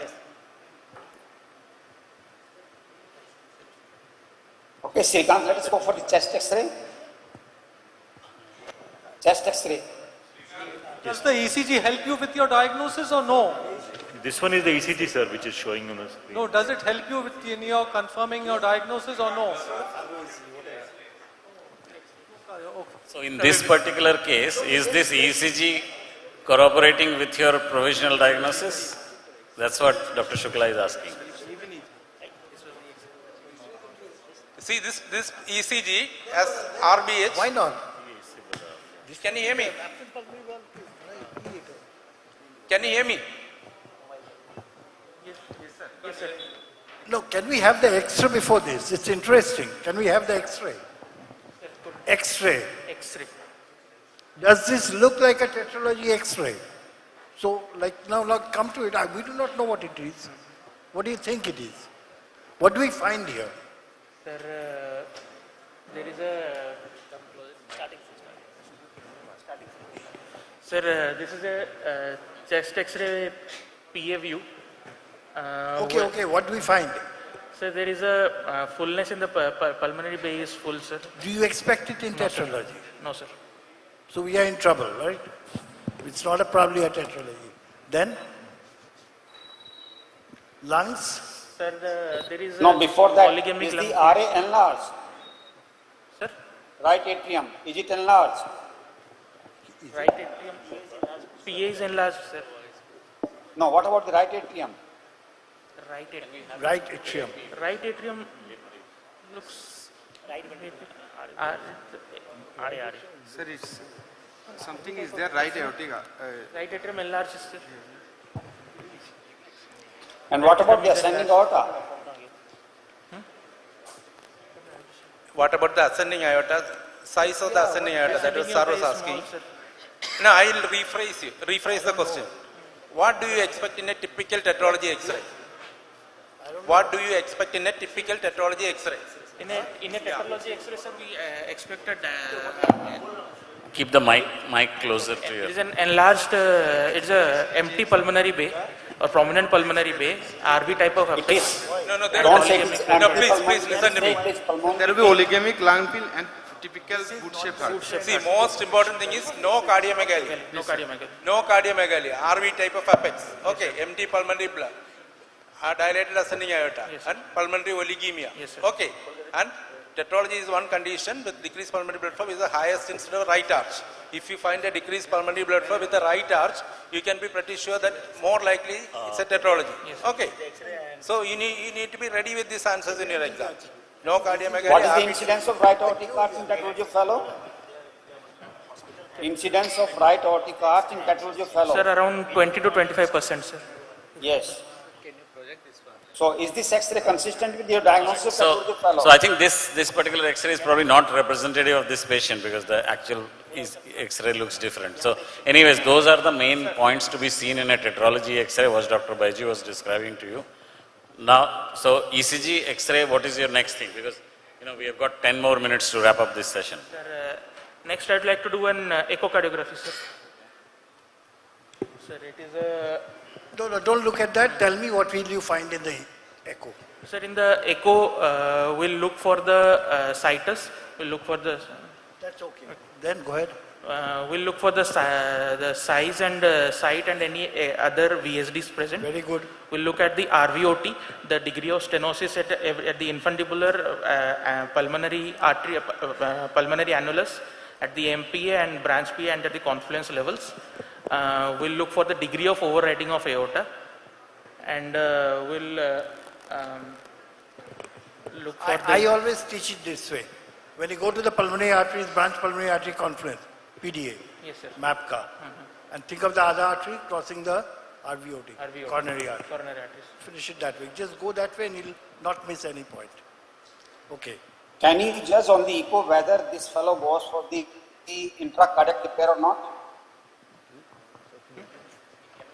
Can you judge from the echo whether the patient is suitable for the intracardiac repair? Yes, sir, we can intracardiac repair. What else you see in an echo Yes, sir. to decide intracardiac repair? Sir, we'll look for the LV volume. We'll look for the size Come of the... to the simpler ones. What other information would you like to have before taking this? We like the size of the branch pulmonary arteries and size of the descending thoracic aorta to find the Magun's ratio. Size of the pulmonary Magun's ratio, sir. What Annular level? size. Look for the level? Pulmonary annular size, sir. What else you see in which determines your surgical plan? So the Magun's ratio we'll see, sir. We'll show for Apart from those, you said one is a pulmonary artery size and one is annulus. Sir, any coronary crossing the RVOT? coronary crossing the Okay, RVOT. very good. Is there a second page to this echo? See, seeing a tetralogy echo, you should be very thorough with what you are looking for. Okay, you are looking for the VSD. VSD, the site of the VSD. Usually you get a large malaligned conoventricular VSD. You can have an outflow VSD. Okay, and you also look at the size of the VSD. It's typically unrestricted VSD, but tetralogy rarely can have restrictive VSD, especially older tetralogies. Okay, and then you look for additional VSDs, commonly in the muscular septum. It's usually missed. Why is it usually missed? Because RV and LV pressures are same. It's usually missed in the echo. So that's about the VSD. Then you want to look at the RV outflow. In the RV outflow, you want to look at the level of obstruction, whether it's infundibular, valvar, supravalvar, or branch PS. You look at that. And you also look at the annulus size. Why is the annulus size important? Sir, it will tell you. transannular patch is needed or not? For sake of time, I will tell you. So it will tell you whether the patient will need a transannular patch. Why are you so why are you so particular about transannular patch? Because it determines the long-term prognosis of the patient. Okay. Then to put the transannular patch, you need to know whether there is any coronary crossing or not. Okay. Then also you look at the degree of override and aortomitral discontinuity. Why are you looking at it? DURB. It tells you that how difficult it is to route the LV to the aorta. If the aortomitral discontinuity is high, it will be difficult for you to route. So that tells you the difficulty of the procedure. And also look at the branch pulmonary arteries. Why do you want to look at the branch pulmonary arteries? Sir, whether any augmentation of the branch pulmonary artery is... Yeah, you look at the branch... Or after connection, the blood will reach also. If there is an underfilled or not developed, so we cannot do the intercardiac You look at the hilum. Yes. Why do you look at the hilum? Because still hilum you can enlarge it. But still, why are you worried about the pulmonary artery size?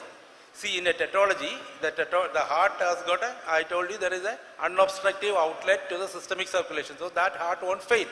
You are going to shut off that unobstructed outflow to the systemic circulation.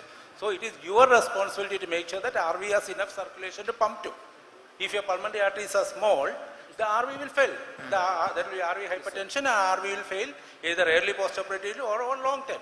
So when you are closing the VSD, it's your responsibility to make sure that you have provided adequate vasculature for the RV to pump into, or RV afterload will be high. Okay. So all these indices, whether Magoon, Nakata or C-score, is to make sure that your post-repair, your RV won't fail. So it's your responsibility to make sure that there is enough circulation for the right ventricle to pump to. Okay, that's why you're looking at the size of the pulmonary arteries. Understand? And looking at the so now you summarize in your own words. What do you want to see for surgical planning in a preoperative echo of a tetralogy of fellow? Just summarize the key points, then we'll move further. Sir, I'll look for the size of the VSD, any additional VSD. We'll look for the level of obstruction in the RVOT, whether it is a subvalvar, valvar or supravalvar.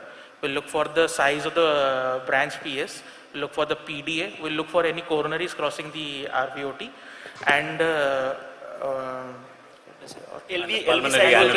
pulmonary annulus. Yes, sir. Is echo very good in... You want to do any other investigations and why?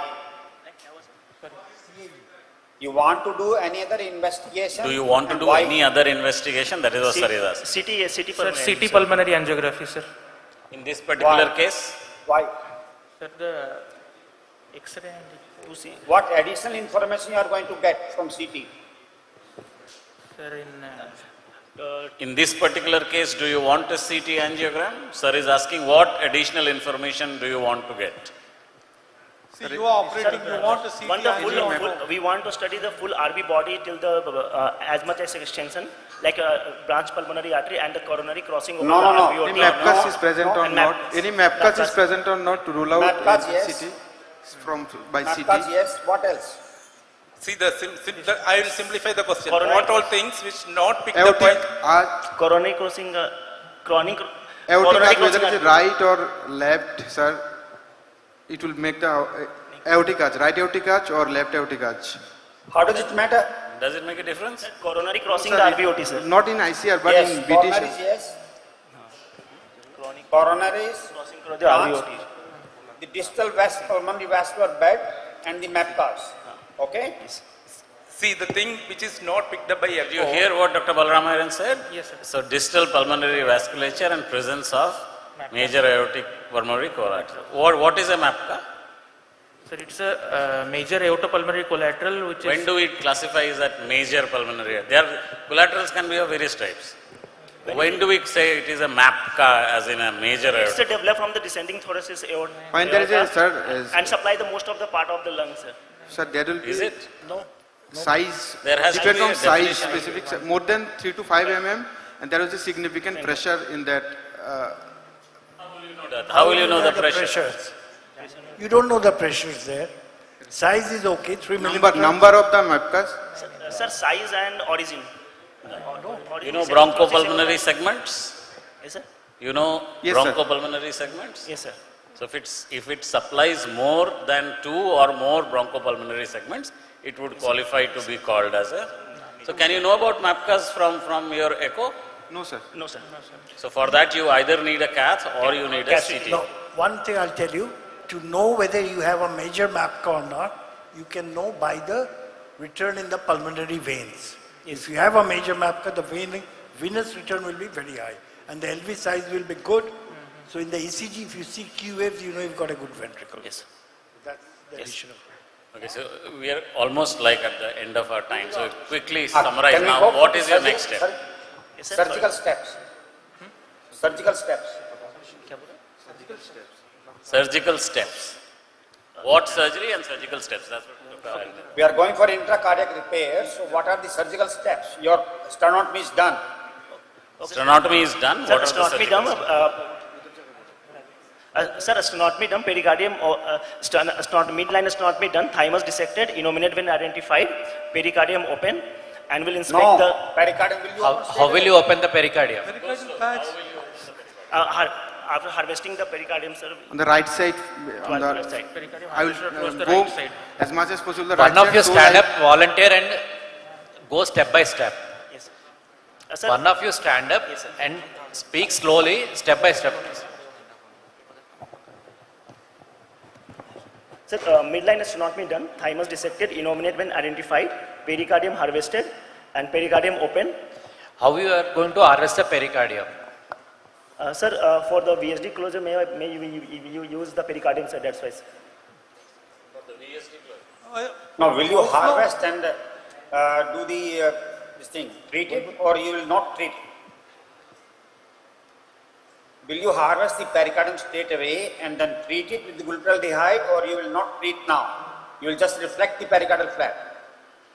No, the question is, look here, the question is, will you just harvest the pericardium at this stage, or you will just keep it reflected? Because if later it is required, you will harvest. What will you do? Sir, keep reflected. Keep reflected, sir. Yeah. What are the anatomical observations you make when you are opening the pericardium in a tetralogy? What all things will you look? You are opening the pericardium. What all things will you look at for assessing the anatomy or a type of repair you are going to do? size of the aorta, PSI, then sir, any coronary crossing the RVOT. Aorta anyway will be big. Big, sir. Okay. So you look at the override. How Yes, sir. anterior the aorta is. More anterior the aorta, more difficult your tunneling is. Understand? Yes, sir. You look at the pulmonary artery size. Yes, Any crossing? Where did you look for the pulmonary artery? Where will you look for the RPA? Where will you look for the right pulmonary artery when you are opening the pericardium? Right pulmonary artery. Sir, we will separate the aorta and SBC. Between aorta and SBC. And the LPA to the left of the main pulmonary artery. Yes, sir. You just pull the main pulmonary artery, you can see. So you look at the pulmonary artery size, you look at the override. You also look at the coronary anatomy. You look at the RVOT. Yes, sir. See if there is a LAD crossing, a big vessel crossing. If you have got a big vessel crossing, you need to have an alternate strategy. Yes. Okay.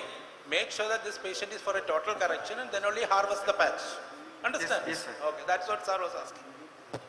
Even if you locate the innominate vein, must look for the LSVC again. Yes, sir. Because sometimes even innominate vein is there, but LSVC is also there, okay? Because that will create problem when you open the RA for the intracardiac repair. Yes.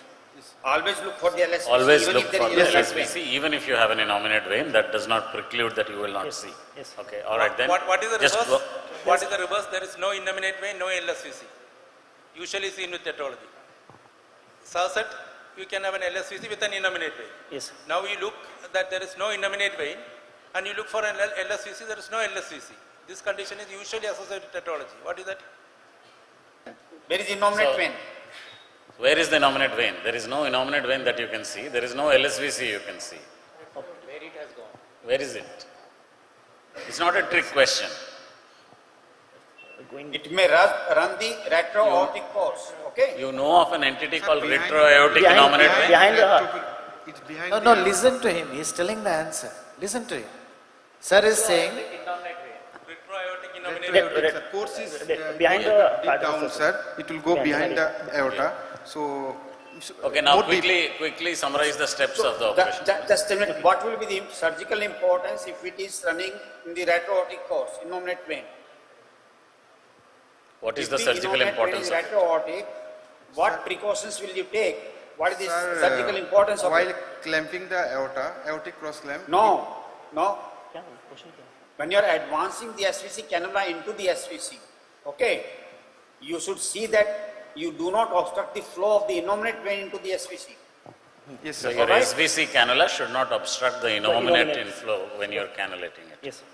So what cannulation? Now you only have sort of say 5 minutes to wrap this up. Then heparin given, aortic cannulation done, RA cannulation done, and we'll go on the pump, then we'll cannulate the IVC, and then we'll cannulate the SVC, sir. And then aortic root Is that what you have routinely seen, or you advance the RA cannula into the SVC, or you separately? Yes. That is RA what is the to practice. SVC, sir. So there are multiple ways of doing it. You know, you can have a selective RSVC cannulation depending on the institutional practice. Yes. Whatever you have seen, you have to convincingly say this, that we cannulate the right atrial appendage, and then later on, once we are on pump, we advance it. That is also fine. You cannulate the SVC selectively. That is also fine. Just one answer which you have seen yourself, that would suffice. You know, so don't get confused in that. Yes. Sir, then aortic root cannulation done, and low flow clamp applied, and cardioplasia given. See, this is a case of a tetralogy. After going on bypass, we'll see the PDA, sir. Huh? After going on the pump, we'll see the PDA. And how will you see the PDA? Sir, I will retract the main pulmonary artery a little bit. Trace the artery MPA forceps down, and I will trace, go go the up, left and I will in the left pulmonary origin, I will get the PDA. Are there any telltale signs on your monitor when you are on full pump that would make you suspicious that Diastolic pressure will be sir? Monitor on the monitor, on the hemodynamic monitor, you are on full pump. There will be in diastolic pressure will be low in PDA. You are on pump, no? You have only one pressure. You will have significant ejections because you know you have a PDA, so the heart will still be full, and you will have significant ejections in spite of bicable cannulation on full flows. Still, you will have significant ejections. In a tetralogy or in any such situations, you should either think of there is a reason for that LV ejection. So PDA could be one of the main causes for that. So, okay, then. Then, sir, cross clamp applied, cardioplasia give.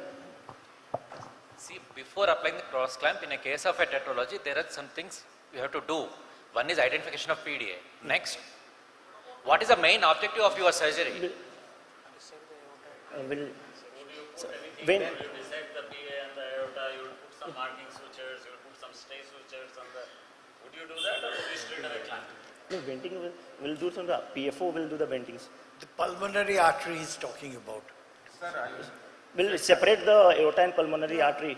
Sir. Yes. And then put a few mark sutures, how far do you need to go yes. and all that? Yes. Then, sir, separation of the aorta and pulmonary artery, then cross clamp applied, cardioplasia given, then RA open and get vented, we'll vent the left side from the PFO. And we'll retract the right atrium, then we'll expose the VSD by retracting the anterior and septal leaflet of tricuspid, and we'll inspect the margin of the VSD. So you vented the PFO, you haven't opened the pulmonary artery at all? Is that what you usually do? Or would you open the pulmonary artery also and put in a vent there? Have you seen that or not? In most cases. Unless and until it's a good anatomy that you're completely doing transatrial. No, sir. Would you open the pulmonary artery and put in an additional vent there? No, sir. Even if the MPA is very hypoplastic and you know that you have to open it? We can do, sir, but I don't. So it is a usual practice. If your MPA is hypoplastic or your annulus is hypoplastic, where you know that your repair would require, whether transannular or not, would require an MPA plasty at least, it is always a good idea to open that as well. And that is why I was taking some stay sutures there. That is the usual practice in most of the units. And you will put one vent there as well. It just makes your field better. Okay, yes. Okay, then? Then we'll retract the tricuspid, anterior and septal leaflet of tricuspid. Then we'll inspect the margin of the VSD, and we'll see the RB body. Then we'll start the VSD closer. We'll close the VSD, we'll start the VSD closure from the bifurcation of the trabecular septum. So again, is that what you have seen in your institution? Without addressing the RVOT, you will first close the VSD. There are many ways of doing it. First we close the VSD, then we'll RVOT resection will do, sir. So, there are, I think, more common ways. Most of the people would first resect the RVOT and then address the VSD. Yes. Although you can do it other ways, but that is not. So I think common things. So you should know that you're saying something which is a deviation from most of the branches. Yeah, I close the BSD first. And there's a reason for doing that. When you are doing a continuous suture, when you are using a non-pluged suture, you would want the endocardium to hold the sutures. Understand? And if you are aggressive with your resection, you finally find that there is no muscle around the area, especially around the aortic valve, when you resect too much of the parietal band. So there are surgeons who, especially those who use continuous suture, may close the VSD first. The disadvantage of closing VSD first is that the muscle bands are still attached, your visibility may be less. So if you resect first, your visibility will be good. And if you are doing interrupted pluggator sutures, you can always resect first. But if you are doing continuous suture, I prefer to close the VSD first and then resect. That's the reason. You should know these two things. Yes, sir. Okay, which part of the VSD is, the dangerous part where you have to be more careful, and which part? Posterior inferior part, sir. Why? Conduction because the conduction pathway will this. Where do you usually have the leak if you have one? Residual VSD? Which part is the most problematic part? Residual VSD? Sir, there is a two transitional point. One is, tricuspid valve to posterior. Ventricular infundibular fold. Posterior limb of the fold and this. Yes. You have to be careful with the aortic valve also. Yes, sir. Okay. I think because we are running out of time, so sir is asking a question. When there is when there is different methods to skin a cat, like VSD first or there's a first, I think it is best for the students not to get into that controversy in an exam. This is my suggestion. All right, I'm not an academic sort of a person. In my unit, you do it this way. All right, I, for example, do only half the VSD. To have a best of both worlds, as Dr. Baiju was saying, and put half the VSD and pull it, then cut it, then you can have a small patch. But that's beside the point. I think in an exam, when there are 2 or 3 different ways of doing things, in a general, it's sort of my advice is stick to what your boss does. I have often known somebody who was taking an exam of one of persons in my institution, and he was saying this, but we do it this way. But there are so many ways of doing this, putting in a valve, continuous or interrupted, with pleasure, without pleasure. My advice to students would be, there are many ways of doing this, but with confidence you say, in our institution we do it this way. Then you can't go wrong. The examiners will not be there. Am I yes, sir. We completely agree. So whatever you have seen in your unit, you describe that particular method. You should just be aware that there are alternatives. If you are asked about it, you talk. And be confident in it. So your examiner may do something completely different and have a completely different view. And you accept that, that is a way. But we have done it this way and this is what I have seen. Then even if he disagrees with you, you are in a good distance. Sir, we have seen the only thing that should be correct. Should be correct. Should be correct and scientific. Yes, of course, you can defend it. Yes. After all, you can ask your boss, why are you doing it this way? You can argue with your boss, you can't argue too much with your examiner. Yes. Okay, thank you, Dr. Chatterjee. I think these are good remarks. So, should we close this session? Should we close this session? The students must learn about the post-operative management, lead the literature for the long-term results. That is must. Okay? Yes, sir. All right. How do you know that your repair is good?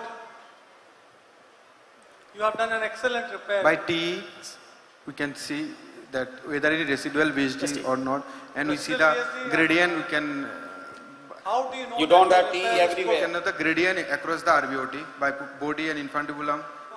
By How do you measure the gradient? Sir, by putting the needle. We'll see the CVP, sir. How much is the value?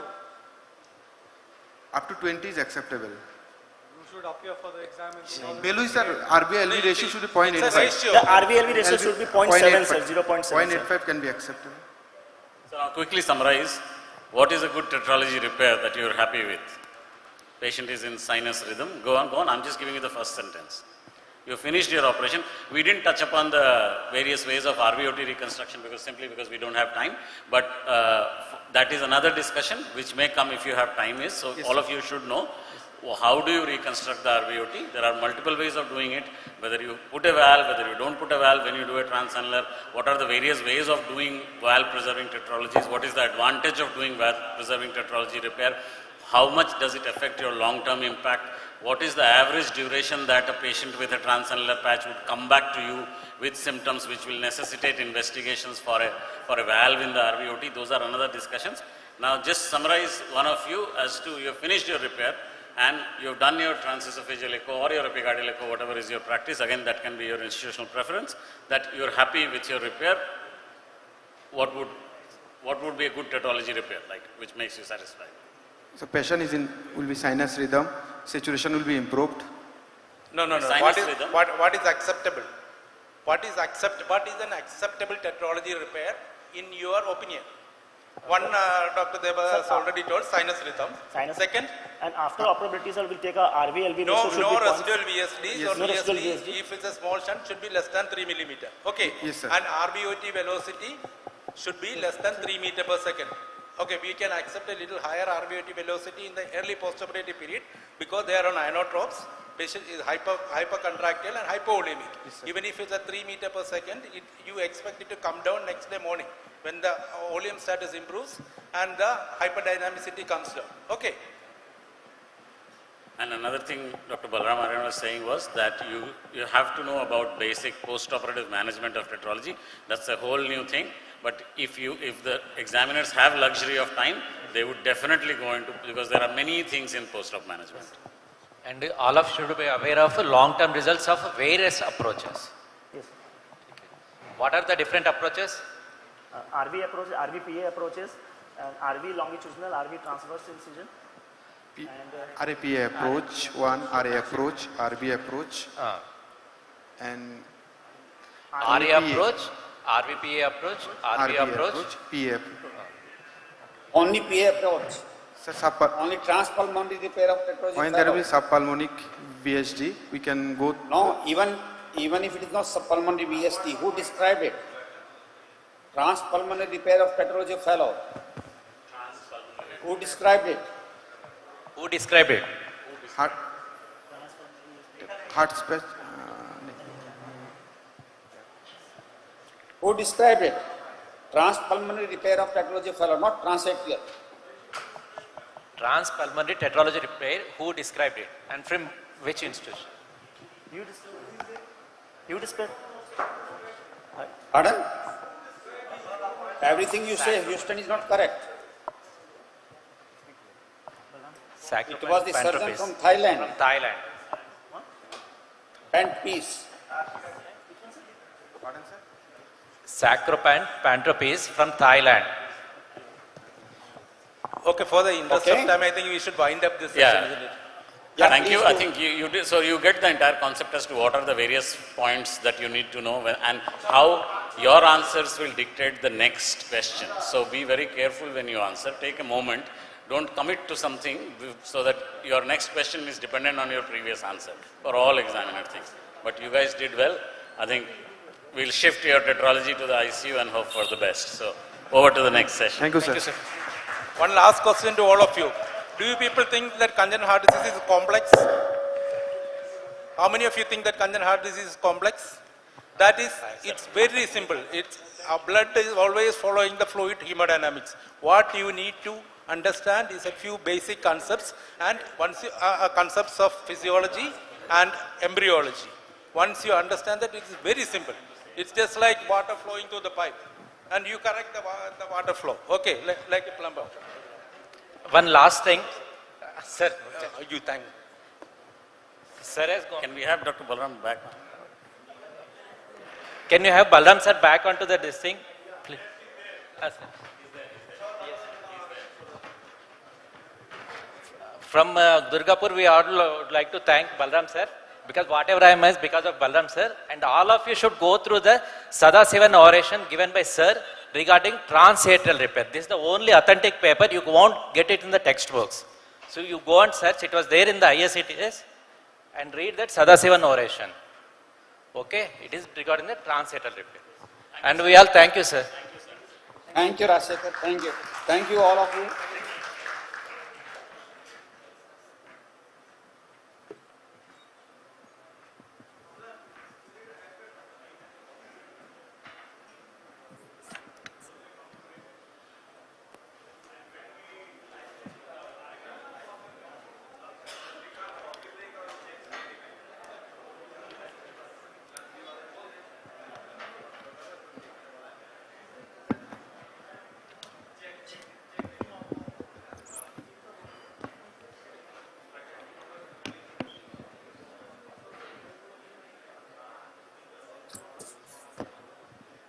Check. When do we start the next session? Sir, there is a break of 10 minutes, sir. Coffee break, sir. After Okay, two that's long okay. cases, sir. Yes, sir. That's all right. Yes, sir. Please join after 10 minutes, sir. I'll tell you, sir. Okay, thank you. There is a coffee break of 10 minutes. Please come here after 10 minutes. There will be short case discussion, 2 short cases.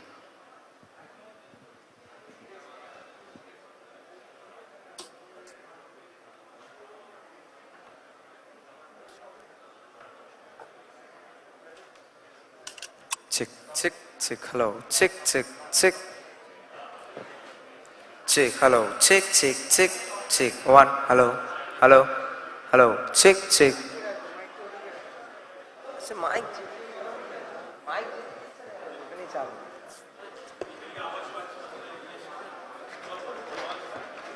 Check, hello, check. Check,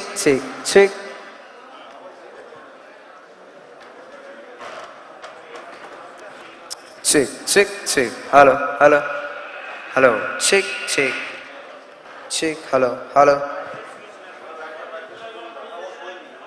देखो नीचे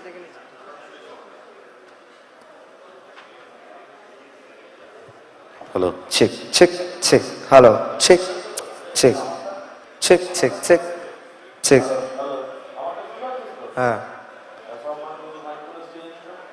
hello, check, hello.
इसके phone से ना एक PPT निकाले, इसके phone से PPT निकाले, thoracic केस में डाले. Called sir. Sir, Vinayak Shukla sir. Sir, please. Rakesh Naik sir.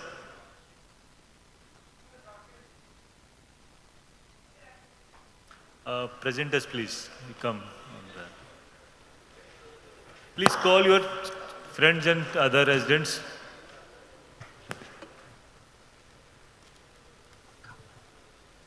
Presenters, please, you can come. Student, please come forward, please.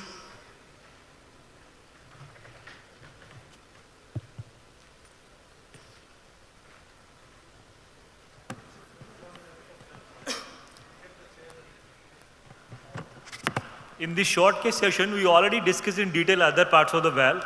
So whatever the left in that long case of valve, plus in the VSD case, as well as other operative things, sir will discuss in this session.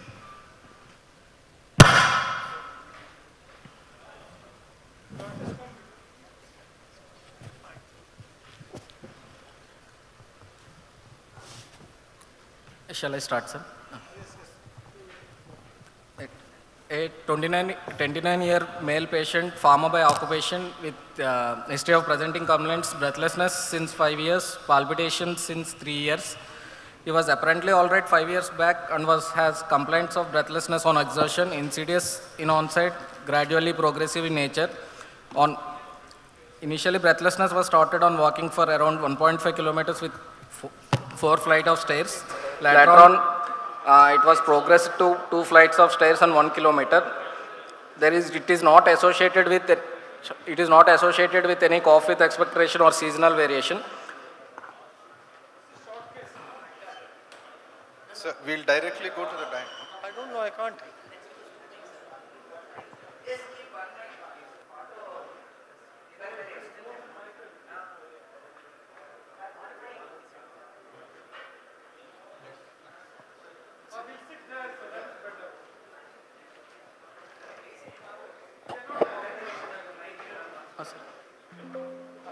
No problem.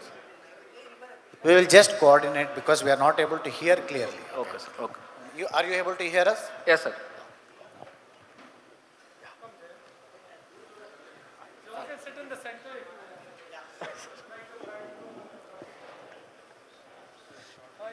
Yes, shall I continue? Balram sir is online. Sir, we are just trying to arrange if the audio is okay for all of us. Just 2 minutes. Okay.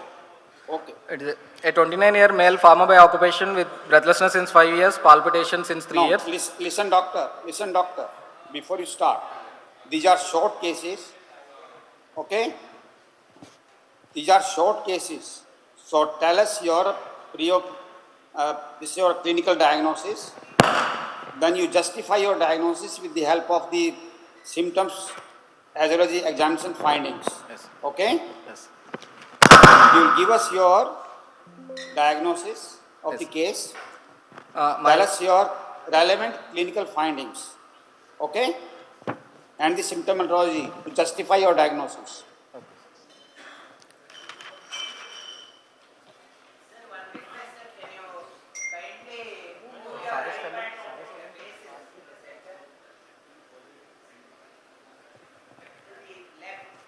Balram sir, can you just move your iPad so that your face comes to the center? Yeah. Okay. A little bit. A little. Now? That's better, sir. Still, yeah. It's okay, sir. We'll continue. Yeah. Okay. Okay. So let them tell the diagnosis and justify their diagnosis. Okay, sir. The diagnosis is a 29-year male. No, you just give the diagnosis. Yes, diagnosis. Okay. My probable diagnosis is an acquired valvular heart disease, likely rheumatic urgent, probably a stenotic lesion without any features of congestive heart failure and infective endocarditis with normal. Now, which valve is involved? You didn't say that. Sir, involvement of mitral valve, sir. Okay. Now justify your diagnosis. Patient was Main presenting complaint is breathlessness on exertion, which was progressed from NIHA class 2 to class 3, a palpitation on exertion. Patient had a recent episode of breathlessness where he got hospitalized and evaluated thoroughly. No, just positive points you can say. Yes. We want to go to the surgical aspects more. Okay. And on examination, his jugular venous pulse was raised. On inspection, patient apical impulse was noted at left fifth intercostal space. Apex beat was felt at left fifth intercostal space in mid-clavicular line. Left fifth intercostal space where? Midline? In mid-clavicular lines. Anterior line where? In mid-clavicular line, sir. Okay. Mid-clavicular line.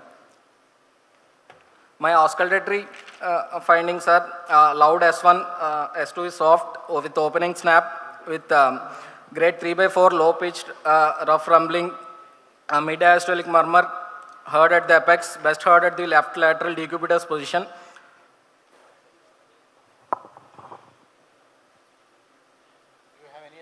Any other murmur? No other murmur. Any other murmur? No other murmur, sir. Liver? Is there any findings on the no liver? hepatomegaly, sir. Okay. Now tell your full provisional diagnosis.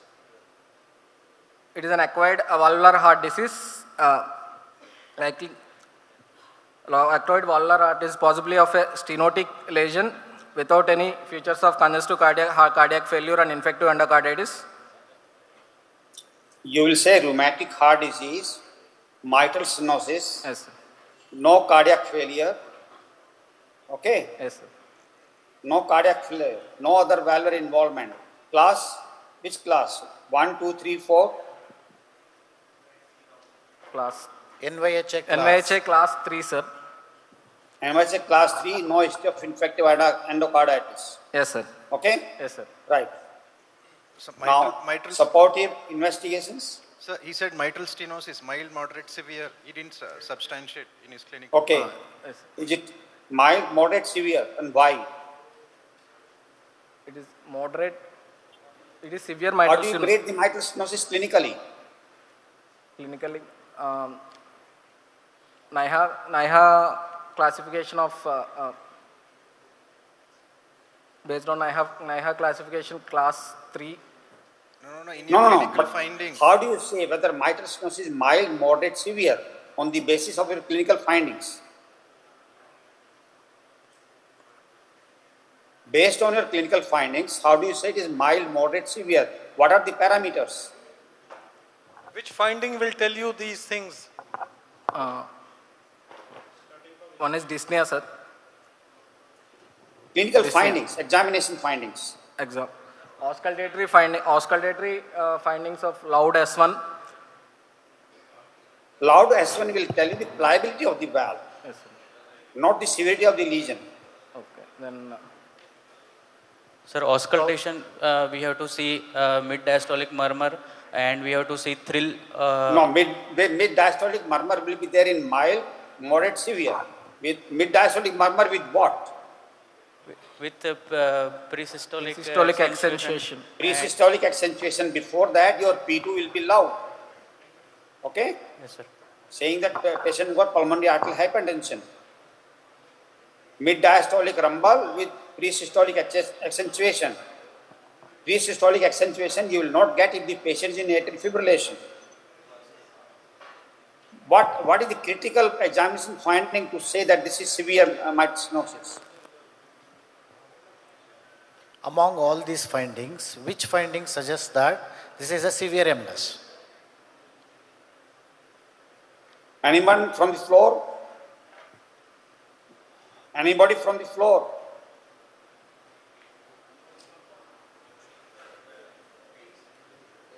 What is the relevance of the opening snap? Opening snap, it is. Pardon? Sir, if mitral valve is non-calcified pliable valve, then there will be opening snap present. If it is calcified, then opening snap will be not present. I am saying what is the relationship of the opening snap with the severity of the lesion? Sir, A2 and opening snap duration difference, its severity defines, sir. Yeah. So okay, on that basis, how do you say this case has got severe mitral stenosis, moderate mitral stenosis? Oh, A2 opening snap interval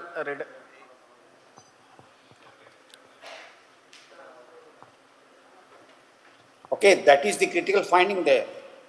Okay, your sportive investigations? Continue with the findings of your investigation. Not understood, sir. Finding? Investigations, please. Investigation. Sir, to confirm this diagnosis, we have to see X-ray, ECG and echocardiogram to correlate our clinical diagnosis. In ECG, we are saying it is a normal sinus rhythm, 70 beats per minute, showing right axis deviation, enlarged P wave in V1 and prominent R wave in V1. Which lead do you see? P wave? P wave in V1 and lead 2, sir. Lead 2 is the best always.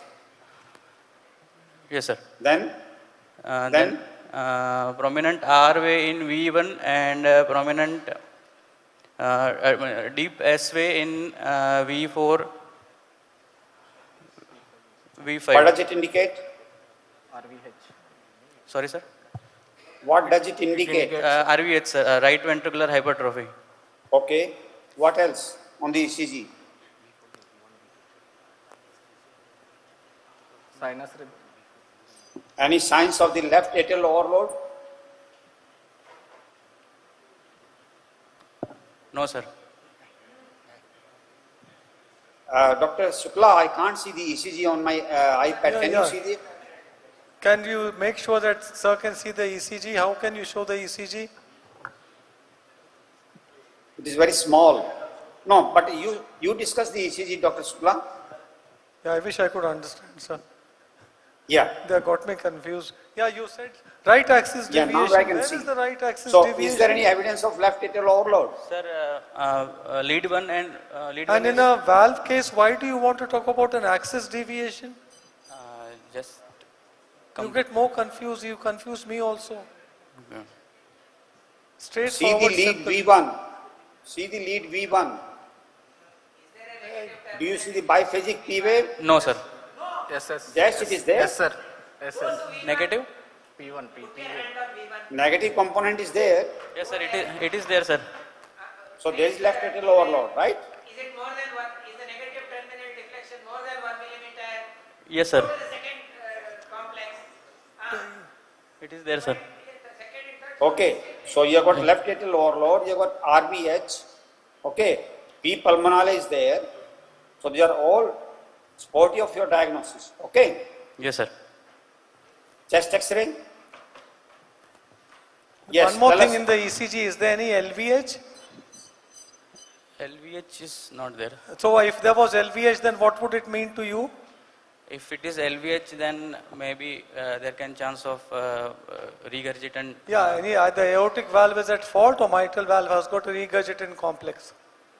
That is why LVH. Otherwise, if you're talking about pure MS, no LV at all. LVH No at LVH all. will be there. Okay, very good.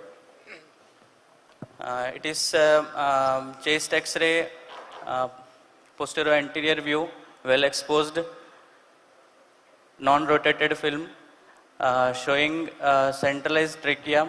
No, this is with not a well exposed view. Okay. So when the exposure is proper, we coin it as well exposed when the spine behind the cardiac shadow is not seen. Okay, it merges with the cardiac shadow. So this is not a well exposed, especially when you are going to comment on the pulmonary vascularity. Okay, so you will have to have a proper exposure. Then only you can comment. Okay. Tell the findings on the showing showing LV type of apex seen in 5th. See, be careful what you speak. You are Apex saying is LV type of situated the in apex. fifth intercostal space. No, you are saying LV It type is of the apex. there is no that negates your cardiomegaly. diagnosis. No cardiomegaly. Is there cardiomegaly? No, sir. Okay. No cardiomegaly, sir. CT ratio is less than 0.5 centimeter. Now, Left- comment about individual areas, like whether the right atrium is enlarged. Tell about borders. Now you make a plan and you talk about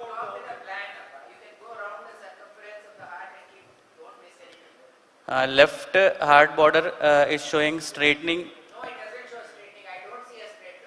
It is not stating, it is larger. Pulmonary artery segment is more prominent. Sir, pulmonary aortic. No, you go to the X-ray and you start tracing the border from the apex up. Aortic.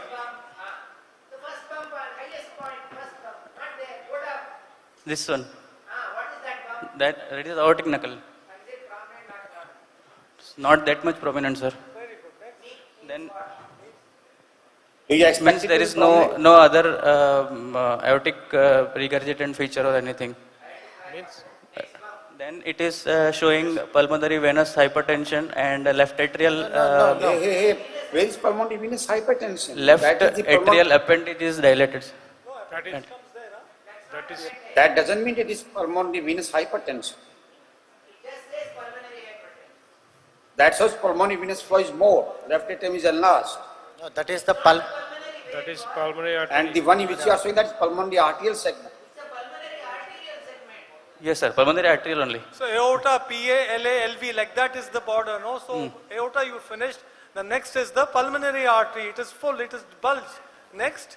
Next is appendage and then LV.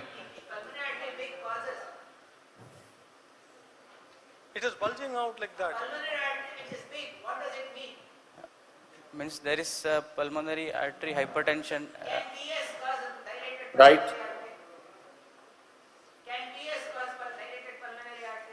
No, sir. Post-stenotic dilatation. But if you have got post-stenotic dilatation, how will the heart look? Severe RV hypertrophy, no?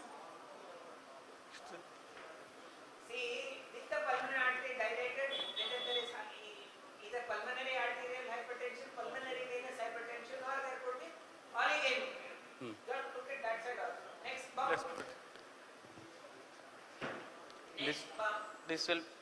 What is that? This will be. Will be, no, is. Huh? Not will be, is. This is. This is sir left ventricle. No. That is left atrial appendage.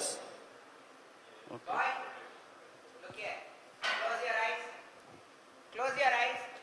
Take a deep breath. Close your eyes. Take a deep breath. Take another deep breath. Yes. And stop Take breathing. another deep breath. Now open your eyes. Start talking sense. Yes. What is the third bump? This will be left atrial appendage, sir.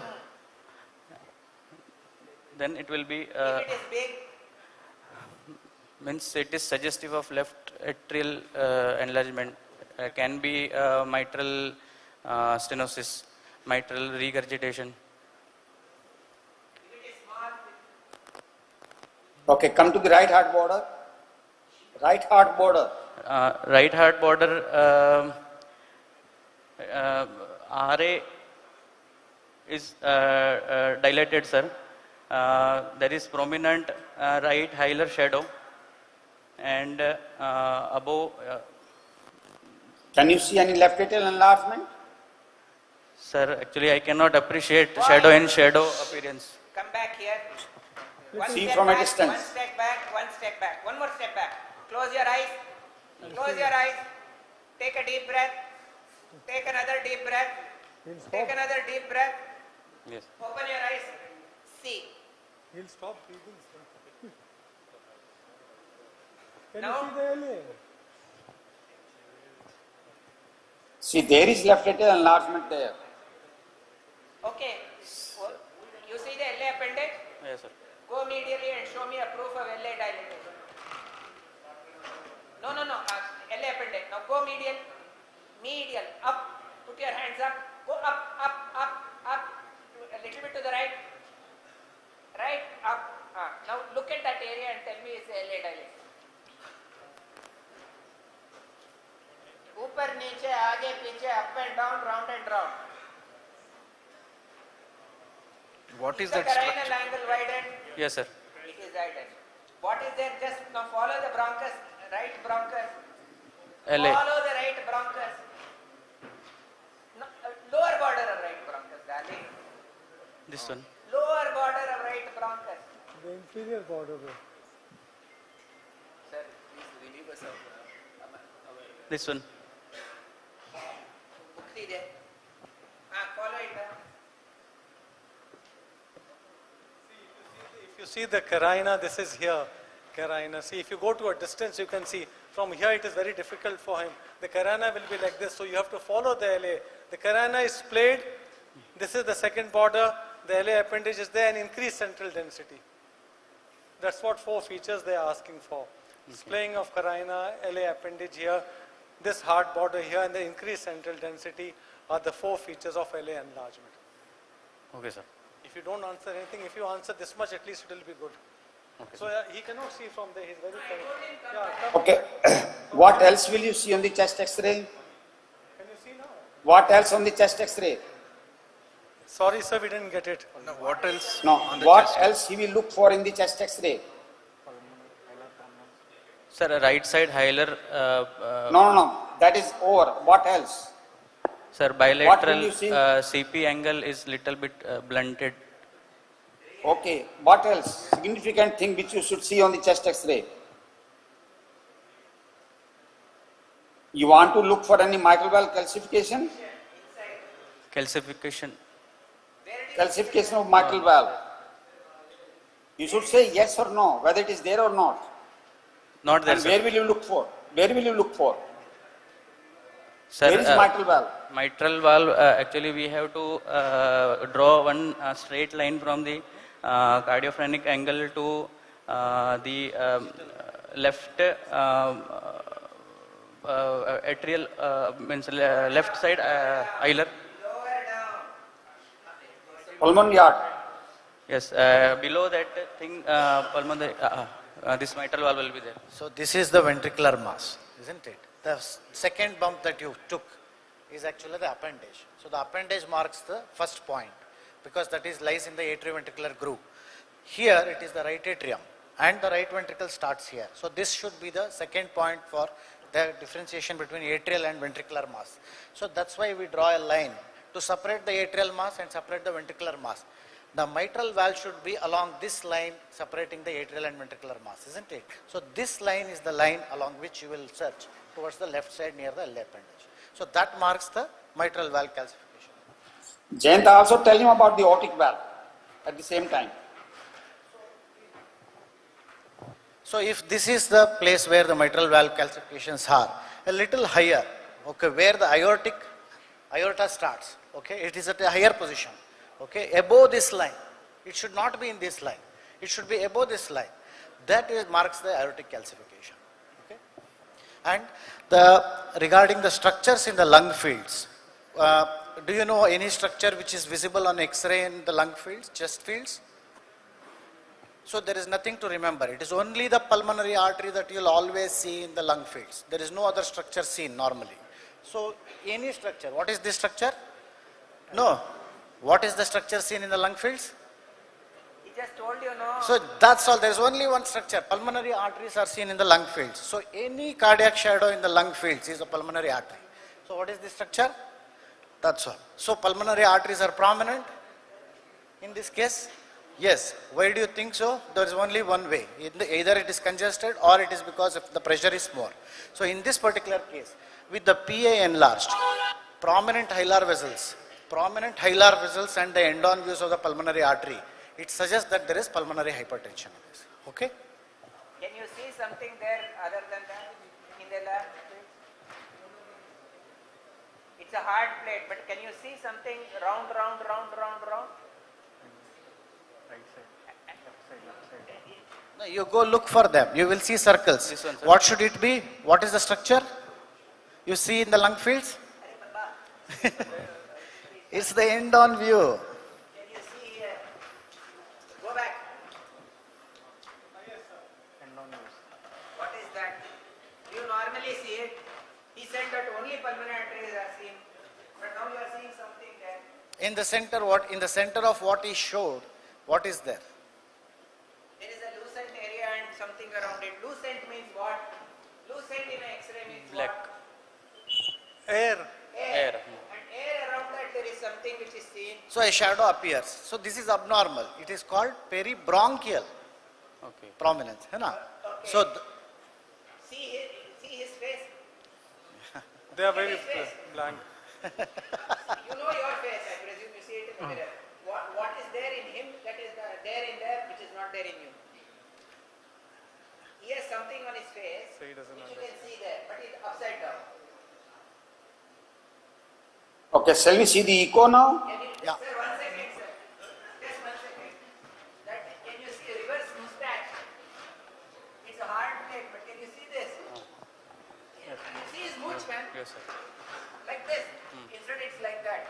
Fu Manchu. Upturned mustaches or majors mustaches. okay, we'll go ahead with the echo. So looking at the end-on bronchus, what do you say about the venous hypertension? What upper mustache, lower mustache? If you are asked this in the exam about the venous congestion, your answer should be mitral stenosis with this in chronic interstitial edema. You will pass. So- Say chronic interstitial edema is the term. So all of you remember in a chest X-ray, pulmonary arteries are seen, pulmonary veins are not seen.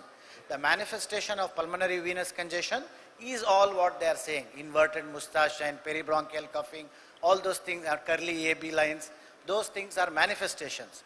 But structure seen is only artery. Pulmonary artery. So chronic interstitial edema, that's mentioned, that you will pass. By seeing the X-ray finding, you can assess the LA pressure. So if the mean LA pressure is more than 10, then you can have a vasoconstriction of the lower vessels and dilatation of the upper lower vessels. That is, sir has Sir, said. actually, sorry, I cannot hear you, sir. He is saying that you can determine the amount of LA pressure based upon the X-ray. Okay, and in fact, if you see the height of the upper lobar venous congestion, you can actually literally take it to the phlebostatic axis in the mid-LA. If you read that value, that actually gives you so many centimeter of water or blood. It is like a water manometer. What is your LA pressure? Your LA pressure. Normal LA pressure. LA pressure will be Normal 2 LA to pressure. 10. 2 to 10. Normally it will be 2 to 10. So much time you are taking to answer. 2 to 10. 2 to 10. From where did you get this value? 10. Anyway, don't worry. So continue. if there is Carly's lines, then the pressure will be on the LA at which range? Means it is 15 or 20. Carly's lines. Curly sign. Yes, sir. Curly B sign. Curly B. And when there is your Batwing sign, then there will be a pressure around 25. So by seeing the X-ray, you can gauge the how much is the severity and what is the pressures in the LA. It is there in Brownwald phase open entry. Let us see the echo, please. Echo. Yeah. Sir, positive finding in echo is AML and BML are thickened and calcified. Wilkins sore is 11 by 16 and annulus size is 0.7 centimeter square. There is moderate tricuspid valve regurgitation and mild aortic valve regurgitation. Any gradient across the aortic valve? They are not mentioned. Go back to the previous slide. Aortic No valve. gradient mentioned, sir, on aortic valve. Okay, because they have written this thickened aortic valve, but they have not specified aortic valve. Anyway, so you have got the calcific mitral valve with the moderate DR. What are you planning to do?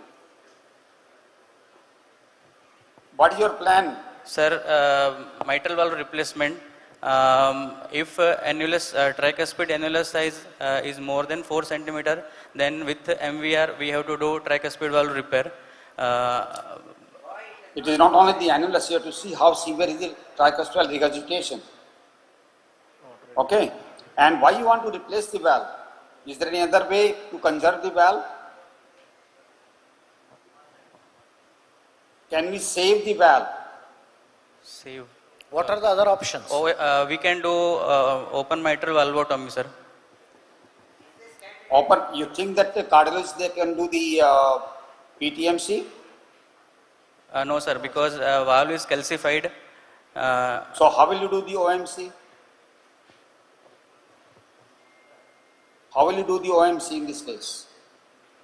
For this patient, sir, we have to do mitral valve surgery, mitral valve replacement. No, what findings suggest you?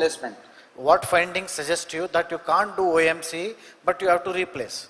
You argue the case. Sir, mitral valve annulus is 0.7 centimeter. Orifice area has got nothing to do with.